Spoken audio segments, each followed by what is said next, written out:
Dear viewer, this story begins with the disappearance of the Marquis Renotti's daughter. The Marquis family and the courtiers waited until the last moment for the lost girl to appear. But Arabella Renotti never returned home. The news of her search only attracted many imposters. Time passed, and the despair of the Marquis and his wife continued to grow. One day, a small girl entered Arabella's room looking for her mother. She asked if her mommy was going to have dinner. Then the woman, with eyes full of tears, addressed the girl by her name and told her that she lived in opulence, while nothing was known of poor Bella. She ordered Anita to disappear from her sight and return to her chambers. Then she began to cry loudly again, asking where her beloved daughter was. The girl wanted to touch her mother and say something, but the woman only shouted even louder that she had asked her to leave. Anita's eyes filled with tears, clutching the hand her mother had hit. The little hurt girl turned around and hurriedly left the room, while the mother kept repeating Arabella's name. She said that everything Anita had now should belong to Arabella. The Renotti family could not remain without an heir, so the Marquis's wife gave birth to a second baby. And that was Anita. But to the little girl's parents, it seemed that loving her might offend the missing firstborn.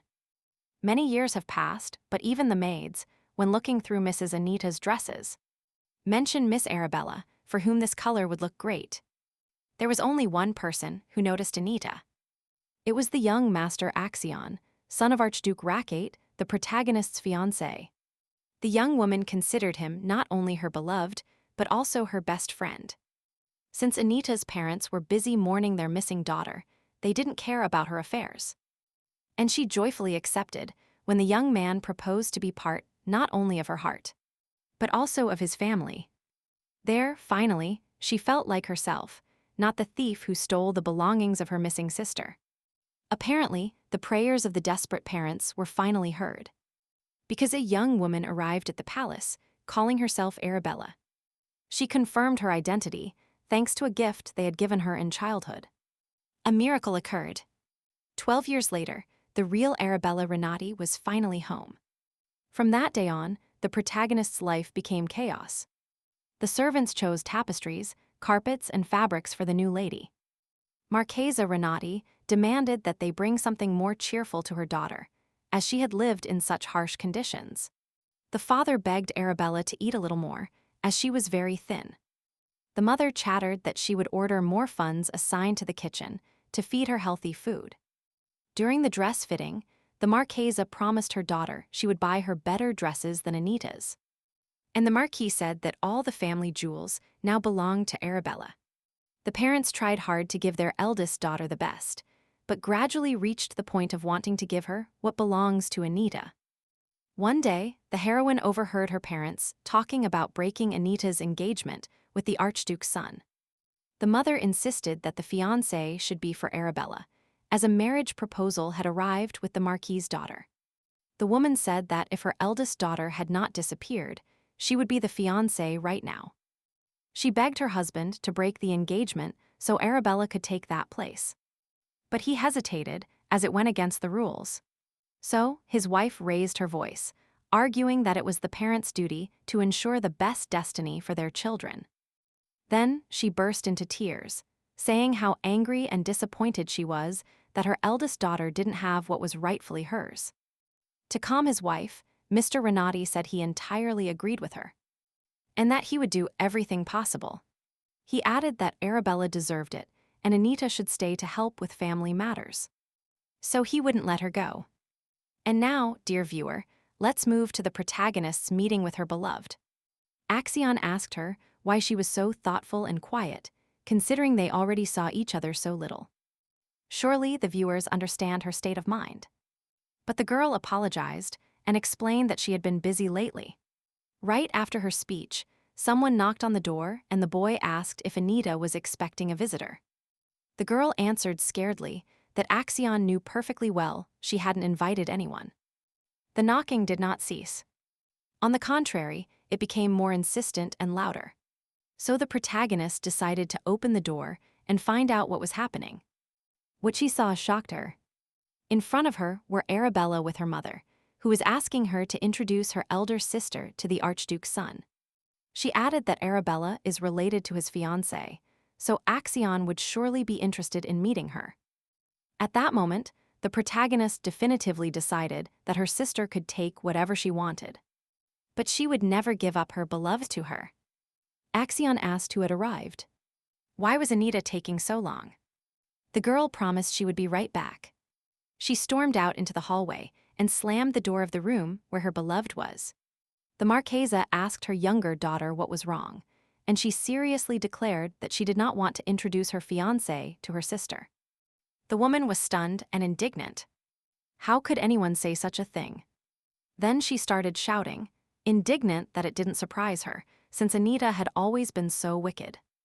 Arabella tried to reason and stop her mother, but she demanded not to be bothered, as she wanted to scold the spoiled girl.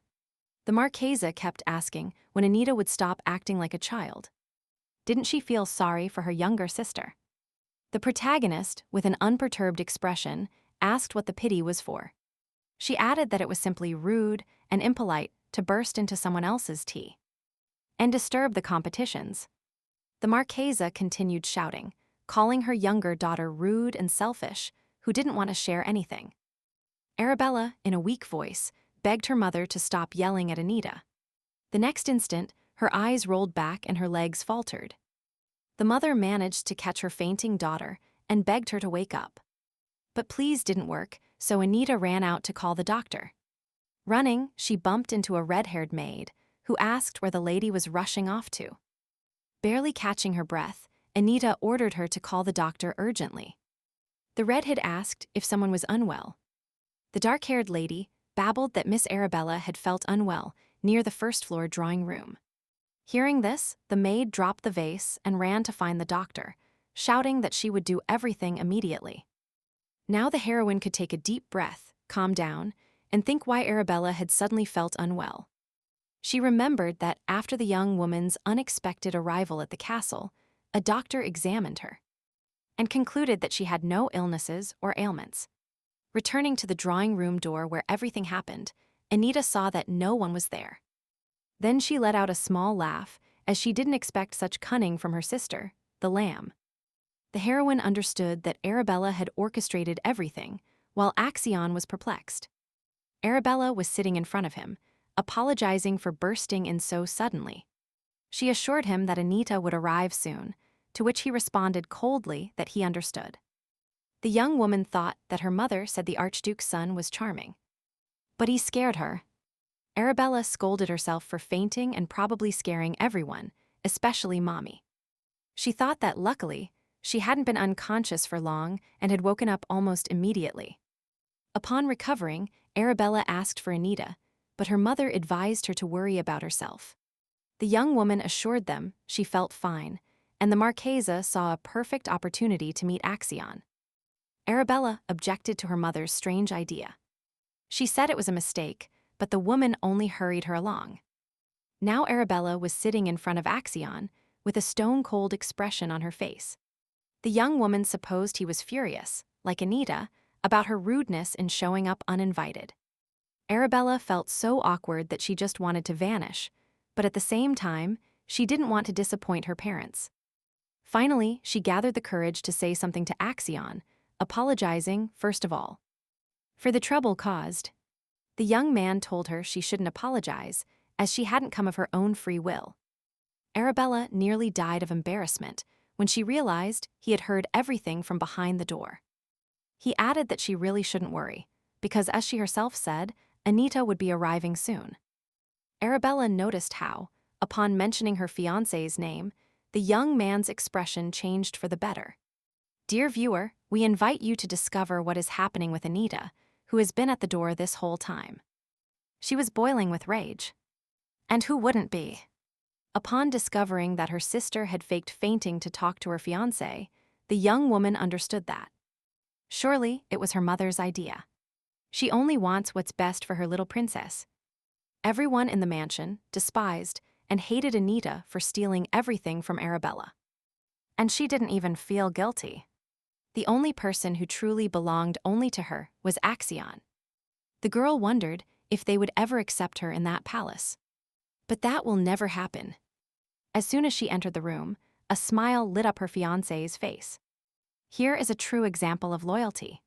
Then, Arabella suddenly stood up and babbled that her sister must be very surprised to see her there. She began to apologize, but Anita was too busy thinking about her sister. The protagonist believed that Arabella had only returned home to snatch away what belonged to her younger sister. The blonde smiled and asked where her sister had been. She had been waiting for her so much. While Anita tried to decipher her sister's smile, Arabella discreetly looked at Axion. The light-haired young woman asked if she could leave now. When Anita nodded, Arabella couldn't contain her joy. She sincerely thanked her younger sister and admitted that she had been very scared there. Watching Arabella walk away, the protagonist wondered how she could be so cheerful after living in difficult conditions for so long. Unlike her, Anita apologized to her fiancé for her family's rudeness, but he assured her that nothing was wrong. The young woman regretted that time had passed so quickly and that it was time to end the meeting. The young man stood up from his seat, saying it didn't matter, he understood perfectly. Then he approached his beloved and told her he wished that next time it would be her visiting him at the palace. Axion added that if Anita could find a moment, he would send her an invitation after lunch. The protagonist thought she would happily escape this palace, where everyone believes she is useless.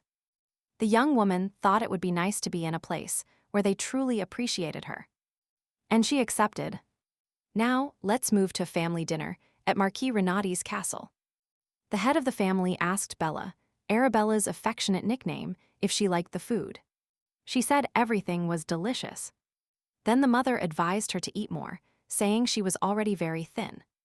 The blonde girl noticed that her sister was only eating vegetable salad.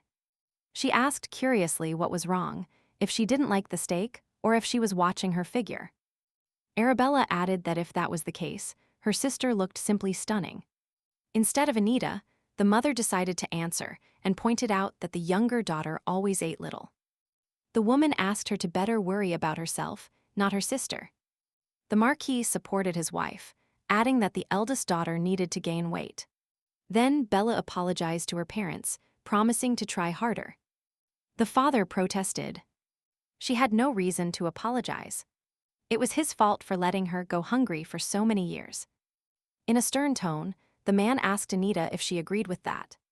The parents' gazes, laden with contempt, fixed on the dark-haired heroine. The Marquis commented that he was aware of Anita's scandalous behavior towards her sister.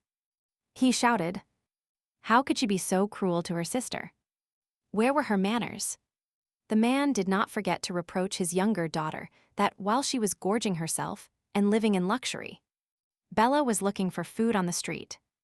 Anita ostentatiously ended the meal, and with a calm face, said she understood that her parents felt responsible for what had happened to Bella.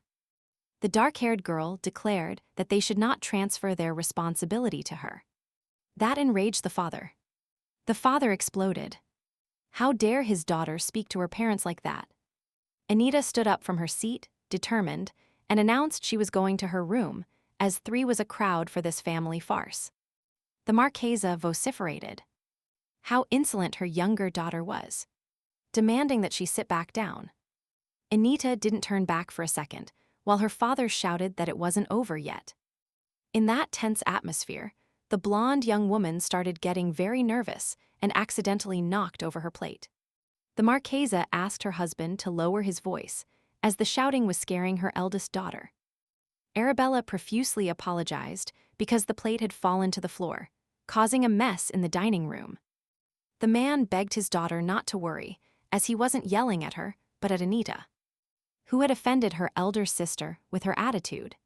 The mother pleaded with Arabella not to give importance to the incident, as Anita had always had an untamed character since childhood. While the blonde looked at the door with sadness and regret, the Marchesa asked her husband how he would punish Anita. The man's face darkened with anger. He ordered a maid to inform Miss Anita to present herself in his office in an hour. And you, dear friends, how do you think Anita reacted to her father's order? She, completely calmly, was choosing a book in the library. The young woman mentally calculated that her father had given her an hour, but it was obvious he would be spoiling his beloved little daughter. Anita understood that she had plenty of time to read about the founder of the empire. She loved that book. Although the plot was not very interesting, it did speak of Lake Alkent. It was near that lake that the future ruler met the beast that helped him found the empire. This story calmed her and gave her peace of mind, as it reminded her of whom she met in that place when she was a child. It was then that little Anita saw that boy for the first time. His eyes were so bright that even the lake seemed faded. To learn the details of this story, we invite you to travel 7 years into the past. At that time, Arabella Renotti was a 10-year-old girl. Rachel Sobey, a red-haired daughter of counts, asked her if the Marquis' heir was not bored spending time like this. Since the days were spent looking at the lake and chatting about flowers, the girl asked Anita what they were talking about. At that moment, the heroine wondered if Rachel had noticed she wasn't participating in the conversation. Little Anya said that the plant her friends were interested in was called Lovna. She added that this flower had a supernatural beauty and, moreover, had a pleasant aroma. Rachel thanked Anita for giving her the information. The heroine smiled falsely, while thinking when this stupid meeting would end. The park next to Lake Alkent was popular among the nobility, especially for the teas of young aristocratic ladies. The protagonist had been invited to one of those gatherings, although she had another reason to be there. It turns out that a voice convinced her to attend, as Rachel Sobey couldn't stop looking at the Marquis' daughter, wishing for her friendship. But Anita knew perfectly well that, in reality, the redhead girl was not looking for her friendship, but rather to get close to her family. By the way, that little particle of light was a low-level spirit, visible only to Anita's eyes. The girl never told anyone, but when approaching the lake, she clearly heard the voice of that spirit. That is why she came so often. But if her parents knew about her gift, they would force her to search for her sister. The flow of her thoughts was interrupted by the spirit's voice, which announced that someone was drowning in the lake. The protagonist truly got scared and asked mentally if there was an older person who could help. The voice replied that there was no one suitable and they could not delay. The poor man was already unconscious. The girl thought about it, perhaps convincing her friends to take a walk to the lake. She immediately dismissed the idea, because by the time they reached the shore, the person who needed help would already be at the bottom. She understood that there was no time for explanations. She had to act alone, so she told the others she would take a walk to the lake. While taking off her shoes, the girl mentally begged the voice to push her friends to the shore, so that they would find their footwear. The spirit guessed what the little one was plotting and shouted with all its might to stop her. But Anita didn't listen, and without thinking twice, she jumped into the water. In the depth of the water, she saw a young woman sinking. The girl tried to hug and drag her, but realized that the adult body was too heavy. With regret, the protagonist concluded that no one else had come to help. She understood that if this continued, both would perish. Suddenly, the little one saw how a column of water rose out of nowhere and saved her. It took Anita a long time to understand what the hell that phenomenon was and where it came from. But there was no choice but to accept the situation, as that lake was often mentioned in legends and myths since the founding of the empire. Suddenly, the shore filled with people shouting. A man approached the girl and introduced himself as Archduke Rackade. He said there were no words to express his gratitude. Behind him, a boy approached the little girl. He introduced himself and expressed his gratitude for saving his mother. That was how their first meeting happened. Now, the young woman remembered that incident with a smile, as she didn't reveal her name back then. However, that didn't stop the boy from sending a letter to Anita a week later. And that is how their romantic story began. Now, let's return to the present. Anita decided that the time had come to return, but as she came downstairs, she accidentally overheard a conversation between her parents.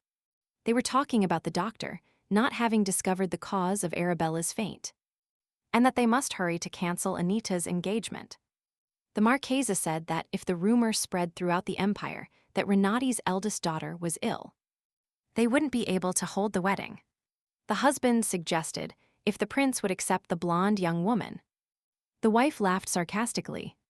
She recalled that the prince was known for his excessive cruelty and his passion for chasing every skirt. The woman asked, where was the guarantee that they wouldn't end up like the imperial family? She concluded that the prince was not worthy of Bella, as even after marriage, she deserved to receive the love she hadn't had for so long.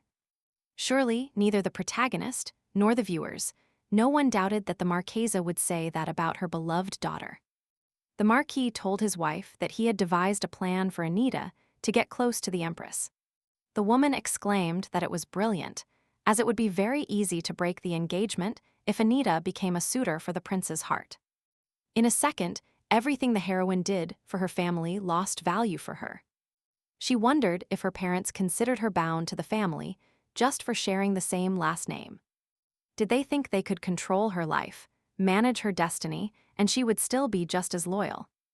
Her certainty in family loyalty brought a smile to her face, as no one considered her a complete Renotti. Alleging differences, Anita had witnessed rumors and gossip about her birth on more than one occasion. For example, she recently overheard a conversation between maids. One asserted that something strange was happening with the young lady. Her argument was that Miss Arabella resembled her parents, but Miss Anita was different. Like a strange bug. Hearing the brazen gossip call her a commoner, the protagonist truly became enraged. And she came out of hiding. Anita told her she had crossed the line and asked how she dared to express her pathetic conjectures. She ordered her to pack her things and disappear from that palace immediately. Although the chatterer begged for forgiveness, Anita remained firm as a rock. Her Excellency thought, while walking, that the rumors about her origin couldn't keep growing. The protagonist understood that if she didn't act, her sister would snatch away her place. Her engagement and her beloved. She decided that she would not allow Arabella to do so, nor would she let her parents control her. While Anita was reflecting in her room, her personal maid, Harry, interrupted her. The pink-haired young woman announced the arrival of Sir Rick Elmond from the Order of Chivalry. Ari was the only one in the palace who treated Lady Anita kindly, perhaps because of the expensive gifts. Her Excellency used to give presents to her maid in gratitude for her service. Ari congratulated herself internally for having stayed with Miss Anita, because if she had followed the majority and served Miss Arabella, she would never have received anything like that. Many people like the protagonist, but why buy your servants and then doubt their loyalty? When changing the flowers, Harry noticed that Miss Arabella was cunning. Well, living among commoners gives you perspective. And she saw Miss Anita as a precious flower, but a flower that doesn't know the cruelty of the outside world. Suddenly, the pink-haired girl grew sad remembering. Miss Anita didn't even stroke her today, but now to the protagonist's chambers, who happily receives a young knight. He, equally pleased, greeted her ladyship and asked with genuine interest, "How are you today?" Anita replied that everything was fine, and praised him for delivering the letter in person, not by a servant. The girl insisted that it was just an invitation. And was such trouble not worth it? Actually, he replied that it was worth it, as he longed to see the young lady and chat with her a bit. The girl smiled and asked him if he had finished his business in the north. And he nodded. Fortunately, they were not serious. He added that the only thing he couldn't get used to in the north was the cold. The northern climate was known to everyone in the empire. Even in summer, there were heavy frosts. Nothing grew in the poor soil. But the precious stones extracted from this land were all the rage. The imperial family supervised the mining. But if problems arose, the Archduke's knights were sent north. One day, Anita asked her fiancé why his family unconditionally obeyed every will of the emperor. She added that Axion's family was not a common noble house, so his family could easily refuse the emperor. The young man said that in the north, his family was looking for something, and by fulfilling all the emperor's requests, they could avoid suspicion. Suddenly, the girl wondered if the Archduke's family had found in the north what they had spent so long and carefully been searching for. At that moment, an indignant voice echoed in the hallway. asking why no one had reported that a subordinate of Archduke Marquis was there. The female voice demanded that they open the door immediately, so they had to inform Lady Anita that the Marchesa demanded a meeting. The protagonist ordered that she be allowed in, and the stepmother burst into the room. She questioned with annoyance why her daughter hadn't informed her that a guest from the Archduchy had arrived at the estate. The Marchesa asked if she was interrupting. Sir Rick replied, not at all, and greeted the woman who appeared. Anita was internally indignant. What an actress Mom is. Since she came here on purpose after hearing about everything. The Marchesa froze in feigned astonishment when the young man introduced himself as the second-in-command of the Rackwood Order. He added that he had come with the sole purpose of delivering an invitation to an exquisite tea. The woman said it was unnecessary for someone of such high rank to bother. But Sir Rick immediately protested. He explained that it would be an honor for anyone to perform this task, as it concerns Miss Anita directly. The Marchesa pointed out that she didn't know her daughter was so close to the Rackwood Order. The young man replied that not only knights. He clarified that the lady is close to all other inhabitants of the estate, and it is not surprising, since she saved a member of the Rackwood family. The woman asked, laughing, if she understood correctly that they were talking about a case from 8 years ago. She clarified that a doctor was key in the rescue, not Anita, and those words infuriated the knight. Then he looked at the invitation on the table and said that what the Archduke's son wrote was very interesting. The girl snatched the envelope from her mother, saying that she herself hadn't read it. And that one does not read other people's mail. Upon opening the invitation, the protagonist smelled roses and saw that her fiancé had put petals in the envelope. She was deeply moved by Axion's invitation to a tea in the garden of his estate. The young woman asked the knight to tell his lord that she gladly accepted the invitation. The Marchesa thought they should send Arabella to that tea, because upon seeing her, the Archduke's son would notice she is better than Anita. She inserted herself into the conversation, saying she was terribly worried about her eldest daughter. The woman asked Sir Rick if he knew that Arabella lived for a long time in harsh conditions, while Anita grew up in luxury. The protagonist was disgusted hearing her mother's feigned whining, so she decided to play along. The dark-haired girl proposed taking Arabella with them, but she doubted her sister would like the idea. The Marchesa exclaimed that her daughter would be happy. The young woman asked if Sir Rick would object. He replied that he accepted any wish of Lady Anita. The knight said he had to leave, as other matters awaited him. Anita and the Marchesa said goodbye kindly, wishing him a good journey. As soon as the door closed behind him, the woman demanded to speak to her daughter alone. She was indignant at her daughter's audacity. How did she allow herself to dismiss a maid, who, by the way, was her subordinate? The dark-haired young woman explained that the maid had spoken disrespectfully about the owners of this house.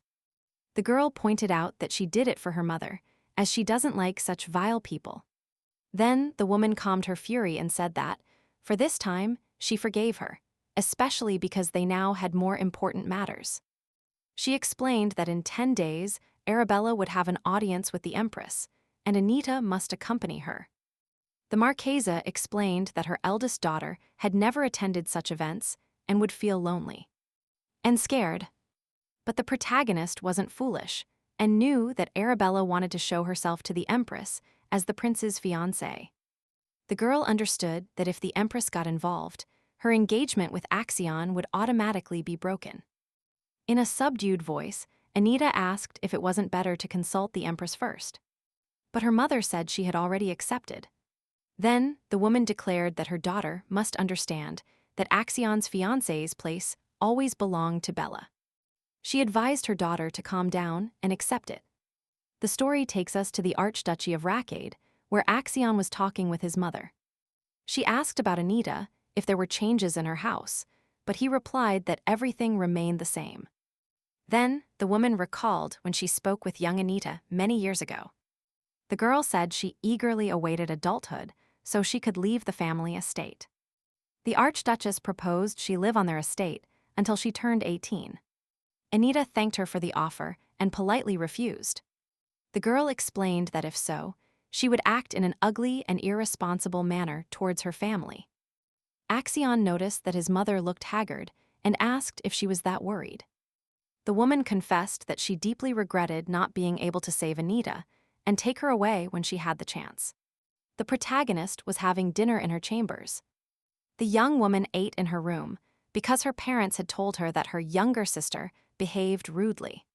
So she had to eat alone. In fact, this contradicts her recent assertion that the whole family should sit at the table for Bella. At that moment, someone knocked on the door. It turned out to be Philip, the butler of the Renotti family, who informed the young mistress that the Marquis wished to see her. She was already heading to her father's office, but the butler did not move. The young woman supposed he wanted to tell her something else. Hesitantly, Philip confessed that the master wanted to hand over the business to his daughter. He babbled that it seemed excessive to him, as Miss Anita was still very young. The girl advised him not to continue, as he was opining about people he should serve. She asked the butler to imagine what would happen to him if his words reached his father's ears. Upon leaving, the lady advised Philip to be careful, as they could fire him for that, and leave him penniless. The man understood that it was true. It wasn't time to leave yet.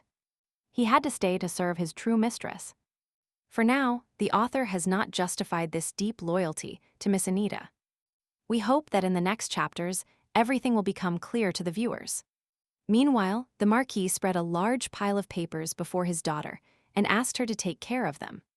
He pointed out that lately the young lady spent her days at home, so she had to finish in 4 days.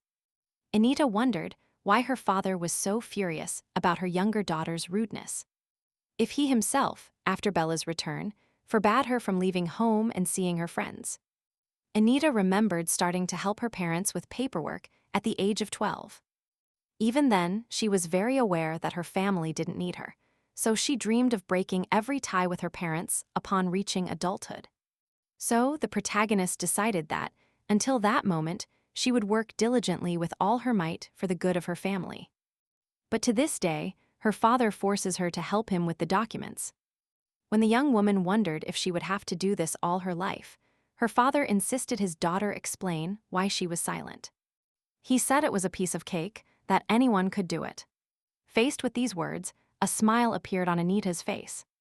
She asked that, if it was such an easy job, why didn't the Marquis do it himself? The man shouted that he was teaching his daughter to handle any task on her own, since no one would help her when she became the owner of Rackwheat. Anita replied that Mom, being the owner of this house, never touched the documents, so she doubted the Rackade family was very different. The man became indignant. How dare his daughter contradict him? She is no longer a child and must take responsibility for family matters.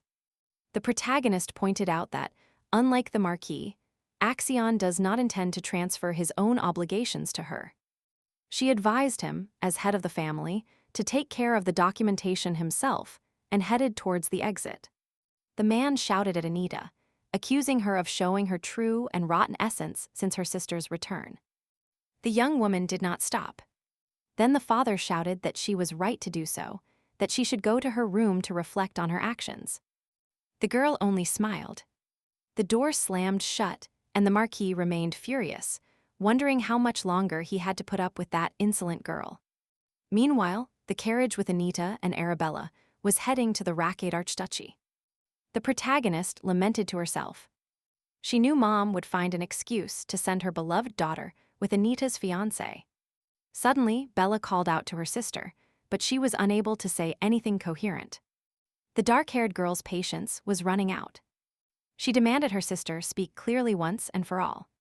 It took Bella an immense effort to gather the courage and form a simple, coherent sentence. Anita wondered how much longer she was going to keep babbling. Finally, the blonde confessed that she didn't want the same thing as her mother, but Axion's happiness. And his fiancé. She added that she could never betray her own blood sister. The protagonist was shocked by Bella's honest confession and asked her directly if she had ever had a happy relationship. The blonde revealed that the commoner family who took her in now lives happily. The Marquis sent them a mountain of gold. Anita replied that perhaps they were lucky now, but Arabella's real parents were of a different stripe. The blonde pointed out that they were deviating from the topic and begged them to remember that she was not going to steal her fiancé. The protagonist asked if Arabella had told her wish to her mother or the servants, to which she received a timid, negative response. Anita concluded, annoyed, that her sister hadn't even tried to talk to the one who ignores her opinion. She added that nothing would change just because Arabella confessed it to her. At that instant, the carriage stopped. The coachman announced their arrival, and Anita walked into the garden with indifference. Bella delayed a bit, reflecting on that conversation. Upon arriving at the garden of the Rackade Archduchy, Arabella opened her eyes, amazed by what she saw. Axion said that if he had known the weather would be this nice, he would have organized the tea closer to Lake Quent. The light-haired young woman replied that she liked it very much there, especially those white flowers. She asked permission to smell them. Axion agreed without hesitation, but Anita was cautious. She realized her sister was going to smell the Lovna flower and watched the maneuver suspiciously. Bella felt strange, but found the last strength to wash away the flower's pleasant aroma. Axion said he was very happy that the guest appreciated his garden, while Anita noticed her sister turning pale. She wanted to know if Bella was okay, but didn't even have time to finish the sentence. The very next second, the blonde girl fainted and didn't respond to shouts. "Dear friends, do not worry about Arabella. She is alive and kicking." Moreover, she woke up in a soft bed, and the Archduke's son was sitting next to her. Upon seeing Lord Axion, panic invaded Bella. The girl bombarded him with questions about where she was and why she was there. He told her that Bella had fainted while walking in the garden. The girl asked indignantly where Anita was. He explained that she was talking to the doctor about her sister's condition, and that she would return soon. After that sentence, an uncomfortable pause took over the atmosphere. Both were silent, and Axion even looked towards the door, waiting for his beloved. The blonde young woman recalled that before the trip, her mother predicted that Arabella would charm the Archduke's son. She thought her mother was mistaken, as it was obvious how much the young man loved Anita. Only with his fiancée do his eyes shine. His gaze lights up when he looks at her. Bella concluded that her younger sister was good and kind, even if she seemed cold and indifferent. The girl did not want to follow her mother's plan or betray her sister. Bella decided to break the silence and call Axion. The young woman admitted that she liked Anita very much and wished her happiness. Arabella swore she wished it with all her heart. The young man replied that he believed so too, and that above all else in this world, he sincerely wished for his beloved's happiness. The girl radiated a smile, as she suddenly understood that Lord Axion was exactly the man who could make Anita happy.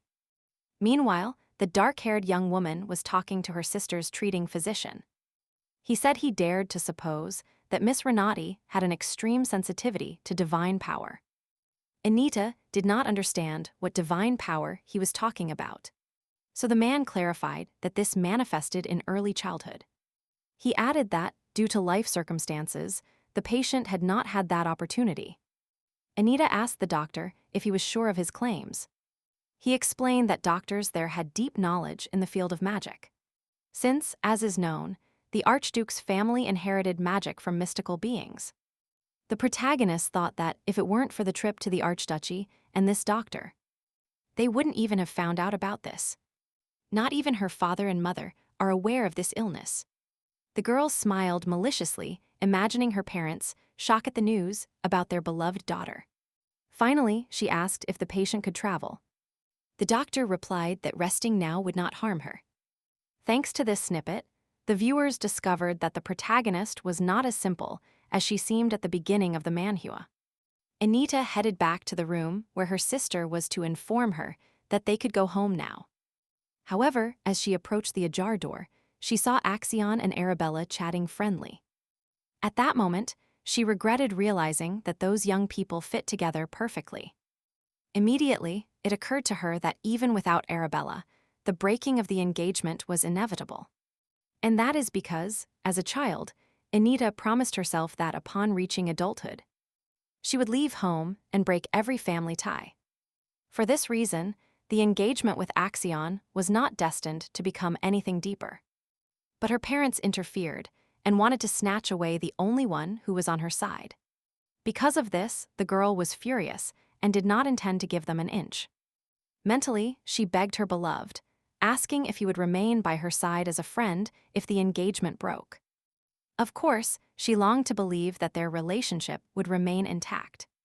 But a shadow of doubt crept in. What would she have left if her fiancé rejected her? Let's move forward a few hours, to the return of Anita and Arabella home. The Marchesa immediately put her beloved daughter to bed, while the Marquis questioned Anita about her whereabouts during the incident with her sister. The protagonist asked what she should have done. She wasn't a doctor. How could she prevent the faint? Hearing this, the mother was astonished by such insolence, and the father was indignant at Anita's cruelty towards her sister. He reminded her that Bella was an unfortunate creature, and unlike her younger sister, she had grown up in terrible conditions. It's funny that they call the life of commoners terrible conditions, as if Bella wandered the streets looking for shelter. And food. She had a roof and food, even if not abundant, but at least a hot soup. Let's stop rambling and move on to the talk between Anita and her parents. The father confessed that he suspected his younger daughter was greedy and envious. But he never imagined it would come to this. She replied that, apparently, she inherited it from her father, the same one who kicked out the family that raised Bella from the palace not long ago. The young woman clarified that he didn't want to pay them a penny, although her sister believes the father generously rewarded those who took her in. She insisted that they not blame her for that incident, since she knows Mom sent Bella to the Archduchy on purpose. The Marquis couldn't contain his wife's pleas and slapped his daughter across the face. The mother shouted at the father that he shouldn't touch her before going to the imperial palace, that he should hit her afterward. Anita stated that, in reality, she expected nothing different. However, after that, she didn't want to tell anything about the document she read while completing her father's errand. Now, let's move to the protagonist's chambers, where her maid Harry examines her face. The pink-haired girl noticed that swelling would appear soon, and tomorrow there could be a bruise on the blow. She got the idea to steal a piece of meat from the kitchen and apply it to the lady's face. But the protagonist objected and told her not to worry, because tomorrow they would bring all the medicine anyway. Then Harry said she was very worried about Miss Arabella and wanted to know why she fainted today. After these words, Anita remembered how she asked Axion if he had done anything to the flower. The young man confessed that he wanted to find out something, so he put a drop of divine power on it. But he didn't expect this to happen. Then, Axion asked his beloved if she was disappointed in him now. While the viewers guess what Anita answered, we propose moving forward a couple of hours, where the heroine lay in her bed. She thought about how Axion would react, whether he would say something or just smile if she said she was disappointed. Once, the maids searched the entire Rackade mansion, looking for the little lady. But there was no result. They didn't imagine that Anita was hiding among flowers and bushes. The girl wondered what was wrong with her, as everyone was kind and friendly to her. Anita knew it was better there than at home, but perhaps she didn't deserve normal treatment. Her parents sent her to improve relations between the Rackade and Renotti houses. That's why the little one understood she shouldn't behave like that, but suddenly felt a pain in her heart. Her lungs tightened and she couldn't breathe. Amidst the girls crying, the voice of a boy was heard asking if Anita was there. The boy confessed that he had been looking for her for a long time. She replied that it was impossible since he secretly hated her. The protagonist reminded him that, after the day she saved the Archduchess, they never spoke again. Nor did they cross paths.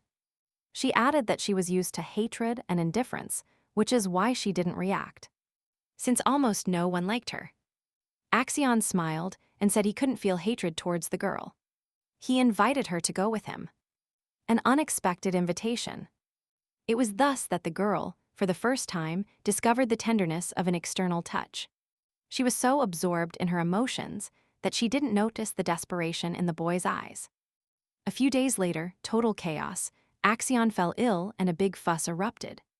She, a maid of the Rackate house, burst into the young master's room and offered to take care of him. She begged the lady to rest, assuring her that everything was under control.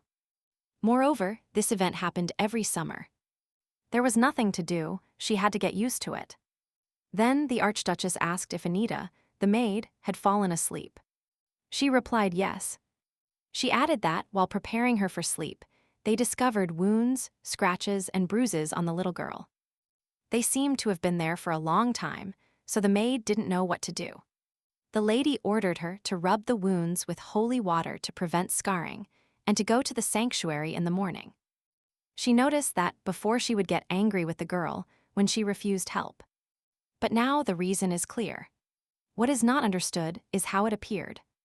Milady supposed it was due to the relic that the Renotti family recently took from the imperial treasury.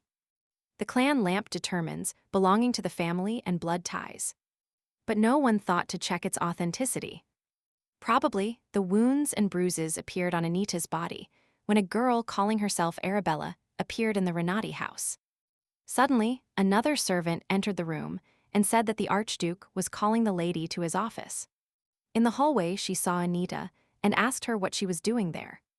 The girl replied that the doctor had run in that direction and she had followed him. She apologized if her appearance had been bothersome. The Archduchess replied that nothing was wrong. After all, the little girl was worried about her friend.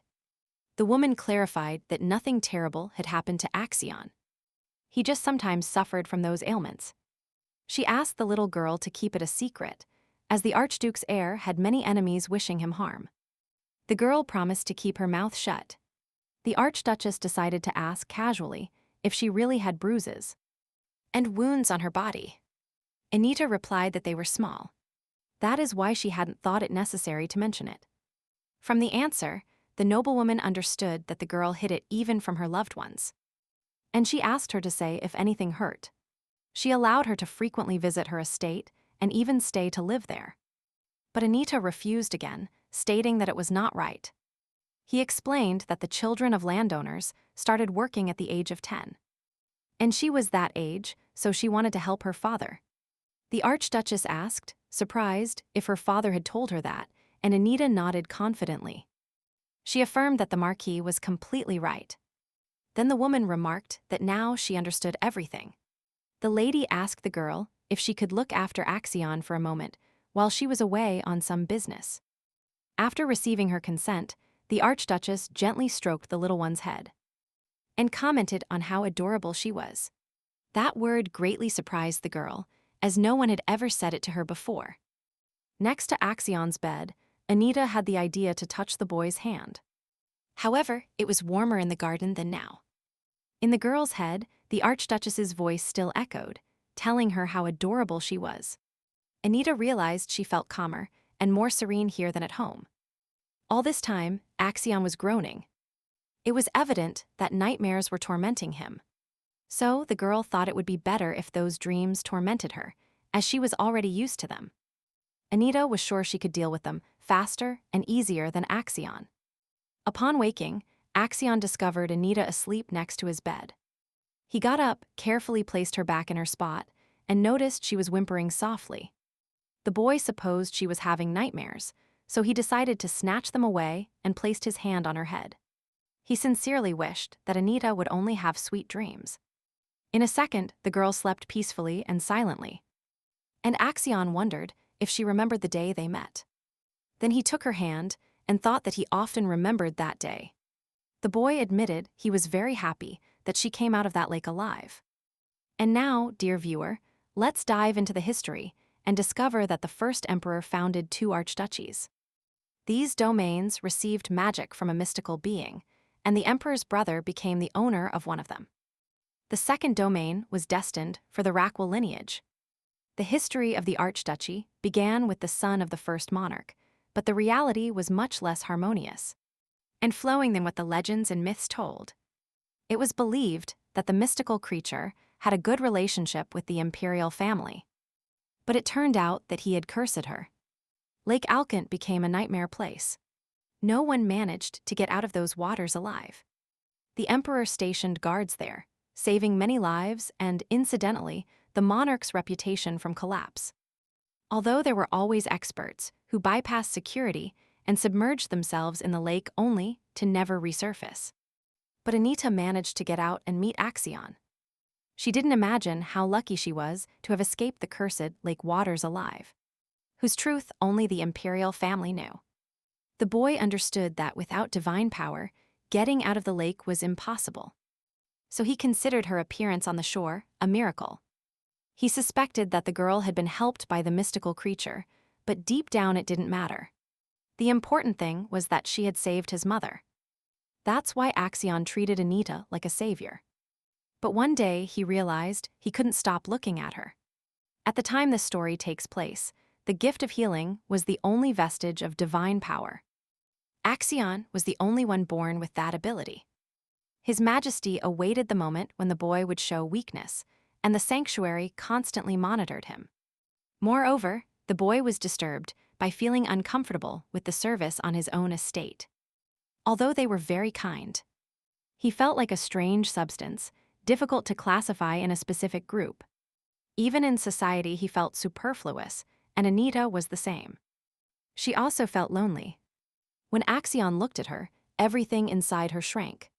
He thought that if both possessed divine power, they would understand each other better. The day the maid's screams echoed throughout the estate, the boy feared he had lost Anita forever. But upon finding her, he understood everything definitively. Before, the boy wanted a girl like him, but now it doesn't matter if she has powers. Or not. Deep down, he was even glad she didn't have them. That way, he avoided what happened to him. Axion lay down next to her and silently promised he would never do anything to make her sad. Especially since he hadn't asked her yet why she ate so little, or why none of the servants accompanied the young mistress when she went out. But what worried the boy most was whether Anita was happy. Let's return to the present, where Harry was diligently applying the ointment to Mrs. Anita's swollen cheek. She noticed that the medicines had arrived very quickly. Perhaps the Marquis did feel guilty. The maid added that her lordship was so worried about her daughter that he ordered her not to go out. The heroine understood that her father didn't want her to be seen with the bruise. Harry stammered that it would heal soon. Harry recounted that they brought holy water for the mistress, just as she was rummaging in the closet. Miss Anita took a coin out of there and gave it to the maid, but she refused to accept it. So the protagonist sensed it wasn't enough, and instantly filled Harry's hand with a handful of coins. The pink-haired girl was very happy, and said she would bring the most delicious breakfast for the mistress right away. Alone, the protagonist felt a strange sensation, as if she couldn't remember an important dream. She felt a deep sadness in her soul. By the way, did anyone notice how fast the protagonist's hair has grown? Meanwhile, Axion was also by the window, recalling a sunny day when he had a picnic with Anita. At that time, the children agreed to have only one secret and share everything else. However, it turned out that he was the only one who knew that one secret. The fact is that Anita did not have divine power, but she could talk to spirits. The young man wondered if that meant Arabella also possessed this ability. Suddenly, a knock in Axion allowed entry. Two boys appeared. One was Sir Rick. The young master asked if they had managed to find out anything important. The boy in the gray suit replied that he had investigated and would begin his report with Arabella Renotti. At this moment, many viewers must be worried about Arabella. She hasn't done anything wrong. The boy said he learned from the doctor that Miss Renotti was sensitive to divine power. Even if it isn't true, Axion pointed out that a girl with such a gift could be useful to the imperial family, especially if she marries the prince. He remarked that they must not allow that to happen and asked who would officiate the sacred rite this year. The boy in the suit replied that it was the second daughter of Count Rum and added that the Renotti family would not stand idly by. He explained that the Marquesa seeks to strengthen her position at this event and will impress everyone. The rite takes place every 3 years. Imagine the importance of identifying the bearer of divine power among the nobles. The young man added that this time, the sacred rite is crucial for Renotti. Sir Rick confirmed it. He recounted that they refused to participate several times, arguing that the younger one had to wait for the older one. The man in the suit summarized that there are no more obstacles. Axion asked, how likely is it that she will faint? He said it shouldn't happen if no one gets hurt, nor is force used to heal. But if Arabella faints, it could be an excuse for an arranged marriage. The Renotti family will not rest, thinking that the same fate awaits them. Axion thought that Anita is not one to trust just anyone. She is plotting something. He remembered that she never called Arabella sister. They weren't close. The young master wondered if Anita cared about her sister. The boy in the gray suit became uneasy at the master's silence and asked what he was thinking. Finally, Axion broke the silence and declared that he also wanted to participate in the sacred rite. The protagonist lay indignant because, isolated from the world, her father overwhelmed her with work. Only the fact that the Marquis did not discover the missing tax evasion document encouraged her. Did he really think the document had gotten lost among other papers? Anita noticed something strange a year ago. The funds for the sanctuary did not match, and large sums of money disappeared without a trace. With these thoughts, the girl set off to meet the Marquis, but with his usual tact. He told his daughter not to meddle where she wasn't called. It was then that the protagonist understood that this was not a simple mistake. Later she would discover that they kept double accounts. What a scandal! The Marquis managed the affairs personally. Anita didn't even see the documents at first. But over time, this responsibility fell back onto the young woman. It turns out that the enormous sums of money that Marquis Renotti donated to the sanctuary were related to Arianda's lamp. This relic can find anyone. That's how the parents located Arabella. The young woman knew that the tax inspection would be in 4 months, and the imperial family would not overlook it. Then, the Marquis's financial manipulations would be exposed. However, the protagonist did not want to participate in resolving this matter at all. The most important thing for the girl was that the fine for tax evasion could not be paid by ceding territories. The inhabitants of the Marquis's lands are safe. The fine is only paid with private property assets. Moreover, due to the precarious financial situation, in a few years the parents will have to dismiss the staff. In the protagonist's place, no one would be happy. Her crazy parents could give something valuable for that fine. A few days later, the time for the meeting with the Empress arrived. When Bella got ready, she wanted to show herself to her parents. Of course, they showered her with compliments on her appearance. At that moment, the Marquis decided to remind her that during the visit she should remember manners and decorum. Going down the stairs, Bella saw Anita ready to leave and exclaimed cheerfully. She began to praise her sister's appearance.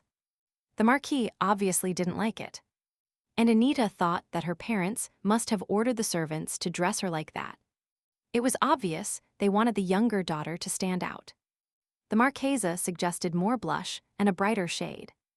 But Bella replied that it was fine as it was. Anita simply had a pale and pure face. Instantly, Harry ran up to the dark-haired lady, offering to touch up her makeup. But she refused. As she left, Anita looked reproachfully at her mother, hurrying Bella towards the door. Suddenly, the father appeared and asked his daughters to stop, as he needed to speak urgently with Anita. The protagonist sarcastically told herself, had something happened? The dark-haired girl pointed out that she had nothing to discuss with the Marquis, unless he was asking about her cheek. The father shouted indignantly, saying that Anita was back at it again. Arabella asked, surprised, why Dad was shouting so furiously at her sister. The mother replied that she shouldn't worry, as it wasn't her business.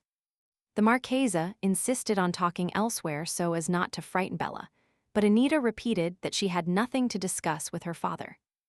And even less alone. The servants whispered about Miss Anita's attitude. One suggested that the mistress wanted to make her sister nervous. Another explained that she just thought her dress wasn't pretty enough. Suddenly, Miss Arabella approached the maids. She said her sister wasn't to blame, that it was her father who arrived shouting. The maids praised Mrs. Bella for being so kind. and they commented that Miss Anita wouldn't hurt to resemble her sister a little. Bella was sure they were mistaken. She knew her sister was a good person, but it struck her that everyone around her, her kind parents and the good servants, branded her as bad. The light-haired young woman reflected. Would a bad person run to find a doctor if someone fainted? She also recalled when the butler told her that her sister, at only 8 years old, had saved the Archduchess by pulling her out of the lake. The Marchesa asked Arabella to wait in the carriage, as she and her father needed to speak with Anita. But Bella protested strongly and took her sister by the hand. She declared that if the parents wanted to speak with her sister, they would do so in her presence. Can you imagine the parents' shock at their beloved daughter? Incredible. Even Anita was surprised by her sister's behavior. But then she forced herself to react and remember that Arabella was the daughter of those two selfish people. The Marquis and the Marchesa started to justify themselves, saying they meant no harm. Only that Bella's feet hurt. The mother insisted that her beloved daughter was still weak, so she should let go of Anita's hand and go rest in the carriage. Arabella said they might be late to see Her Majesty, so they should leave immediately. After this, Arabella will start to be liked more by many viewers. She has finally become self-confident. Let's hope it continues like this. The carriage with the Marchesa and her two daughters arrived at the imperial castle. When it was Anita's turn to get out, the young woman noticed that the guard was behaving strangely. His face screamed to the four winds that he was disgusted to be there, offering his hand to the young mistress. He impatiently asked if the girl intended to get out of the carriage once and for all. Suddenly, the protagonist realized she had seen this guard before. Then she remembered that he was the one who brought Arabella. But before he wasn't an escort. Had they promoted him? What a mystery. The size of annoyance irritated Anita so much that she decided to trip casually. The shout of that young man was heard. He became indignant, saying that if the lady couldn't get down alone, she should at least hold onto his hand. The young mistress asked him if he knew anything about chivalry. The boy snapped back that what did that matter? The protagonist replied that apparently he didn't. But she never thought the Renotti family had a useless knight who ignored the basic rules. He counterattacked, saying the same could be said about Miss Anita. She asked them to clarify what they meant. The guard asked if it wasn't she who was mocking and tormenting her sister. Suddenly, the Marchesa shouted, "How dare you say such a thing?" Anita looked at her mother suspiciously and understood that she had spread rumors about her daughter. And now she was trying to play innocent. The heroine decided to play along with her mother for now, to investigate this further in the future. She smiled and thanked him for the support given. Anita said she didn't understand why the knight, seeing the young mistress for the first time, felt such hatred towards her. She supposed that the maids she fired had spread those rumors about her. The Marchesa confirmed, quite pleased, that it was so. Anita noted with sadness that she didn't want to see that knight again. Madame Renotti chirped happily that her father, when he found out, would expel him from the squadron, or even send him into exile. Anita said the beau was excessive and suggested going to see the Empress already. The head maid knocked on the door, announcing that the Marchesa and her daughters had arrived. From the room, inlaid with gold, an authoritarian female voice resounded, giving permission to enter. During the bow and greeting, Arabella stumbled and stuttered incessantly. It was then that Anita understood that her sister was terribly nervous.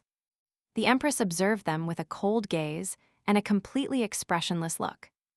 Although it was known that her life was a tragedy having lost her family, she remained unfazed.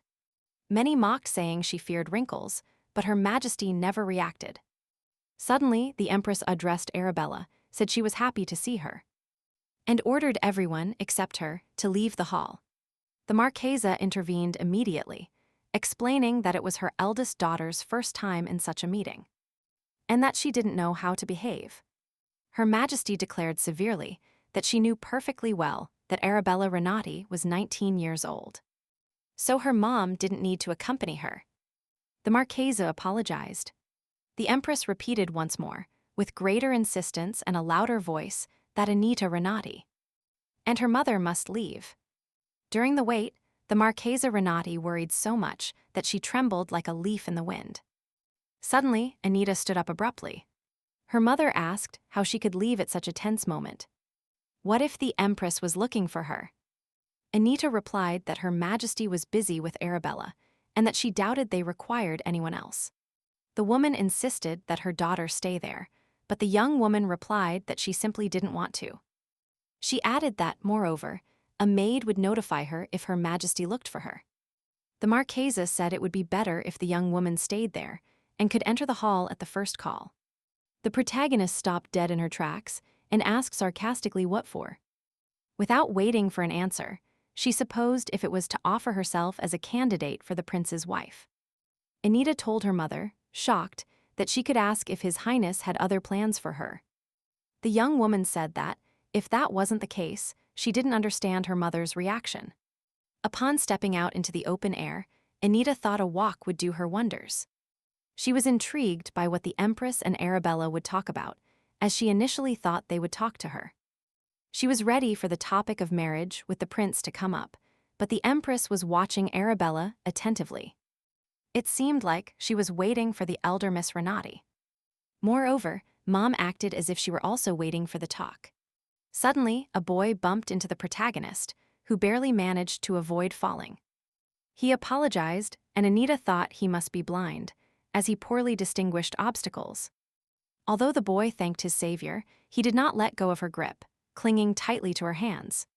Anita found it strange that he wouldn't let go, but remained silent, as if he wanted to say something. Suddenly, he ran off in the opposite direction, leaving Anita wondering who he was and why he wandered alone. Meanwhile, the counselors approached Axion and informed him that, according to the maid, the prince had left his chambers a long time ago. Sir Rick became indignant, saying it wasn't the first time the prince had been late, and showed flagrant disrespect. Ariadne's lamp, which allows finding people connected by blood ties, has been in the possession of the Renotti family for a long time. It was precisely the Empress who helped them acquire this relic. Axion added that, when the eldest daughter appeared, Marquis Renotti and his wife did not inform him for a month. One of the counselors pointed out that, by the way, Miss Arabella is at the Empress's reception today. But knowing Macris's character, Miss Anita is probably here too. Upon mentioning his beloved, the young master visibly cheered up and promised to return soon. The counselors shouted after him that they had an urgent meeting with the prince. After wandering around the imperial inner courtyard for a while, Axion managed to find his fiancée. She did not expect to see Axion there at all, and curiously asked him what he was doing. The young man replied that he had a scheduled appointment with the prince himself. The girl confessed that she was accompanying her sister to an audience with the Empress. He asked if by any chance she had seen the prince. Anita laughed and said, "Of course not." Suddenly, Axion noticed something on his fiancée's cheek, and worried, asked who dared to do that to her. The boy guessed it was her parents and promised to endure until she left her crazy family. Anita returned to the palace and waited with her mother for Bella. The tension in the room was palpable. She was already starting to get indignant in her mind. Why was her sister taking so long with the Empress? Suddenly, the door creaked, and Arabella finally left the hall and cheerfully shouted her younger sister's name. The mother only watched her with a silent gaze. Despite this, the Marchesa bombarded her with questions about how everything went. Then she asked if the Empress had called for her, but her daughter confidently affirmed that she had not, that they had been ordered to go home. Almost leaving the palace, the Marchesa said she had forgotten something to tell Her Majesty. The maid replied that it was necessary to schedule the next meeting, to which the Marchesa indignantly shouted that it was nonsense. They were already at the palace.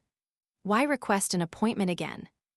Mentally, Anita noted that, of course, her mother couldn't just leave this situation as it was.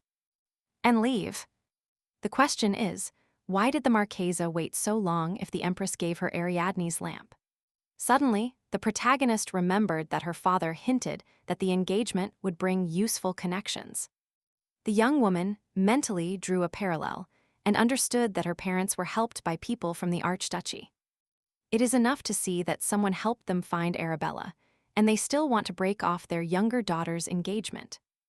Let's return to the events happening right now in the Imperial Palace with the characters.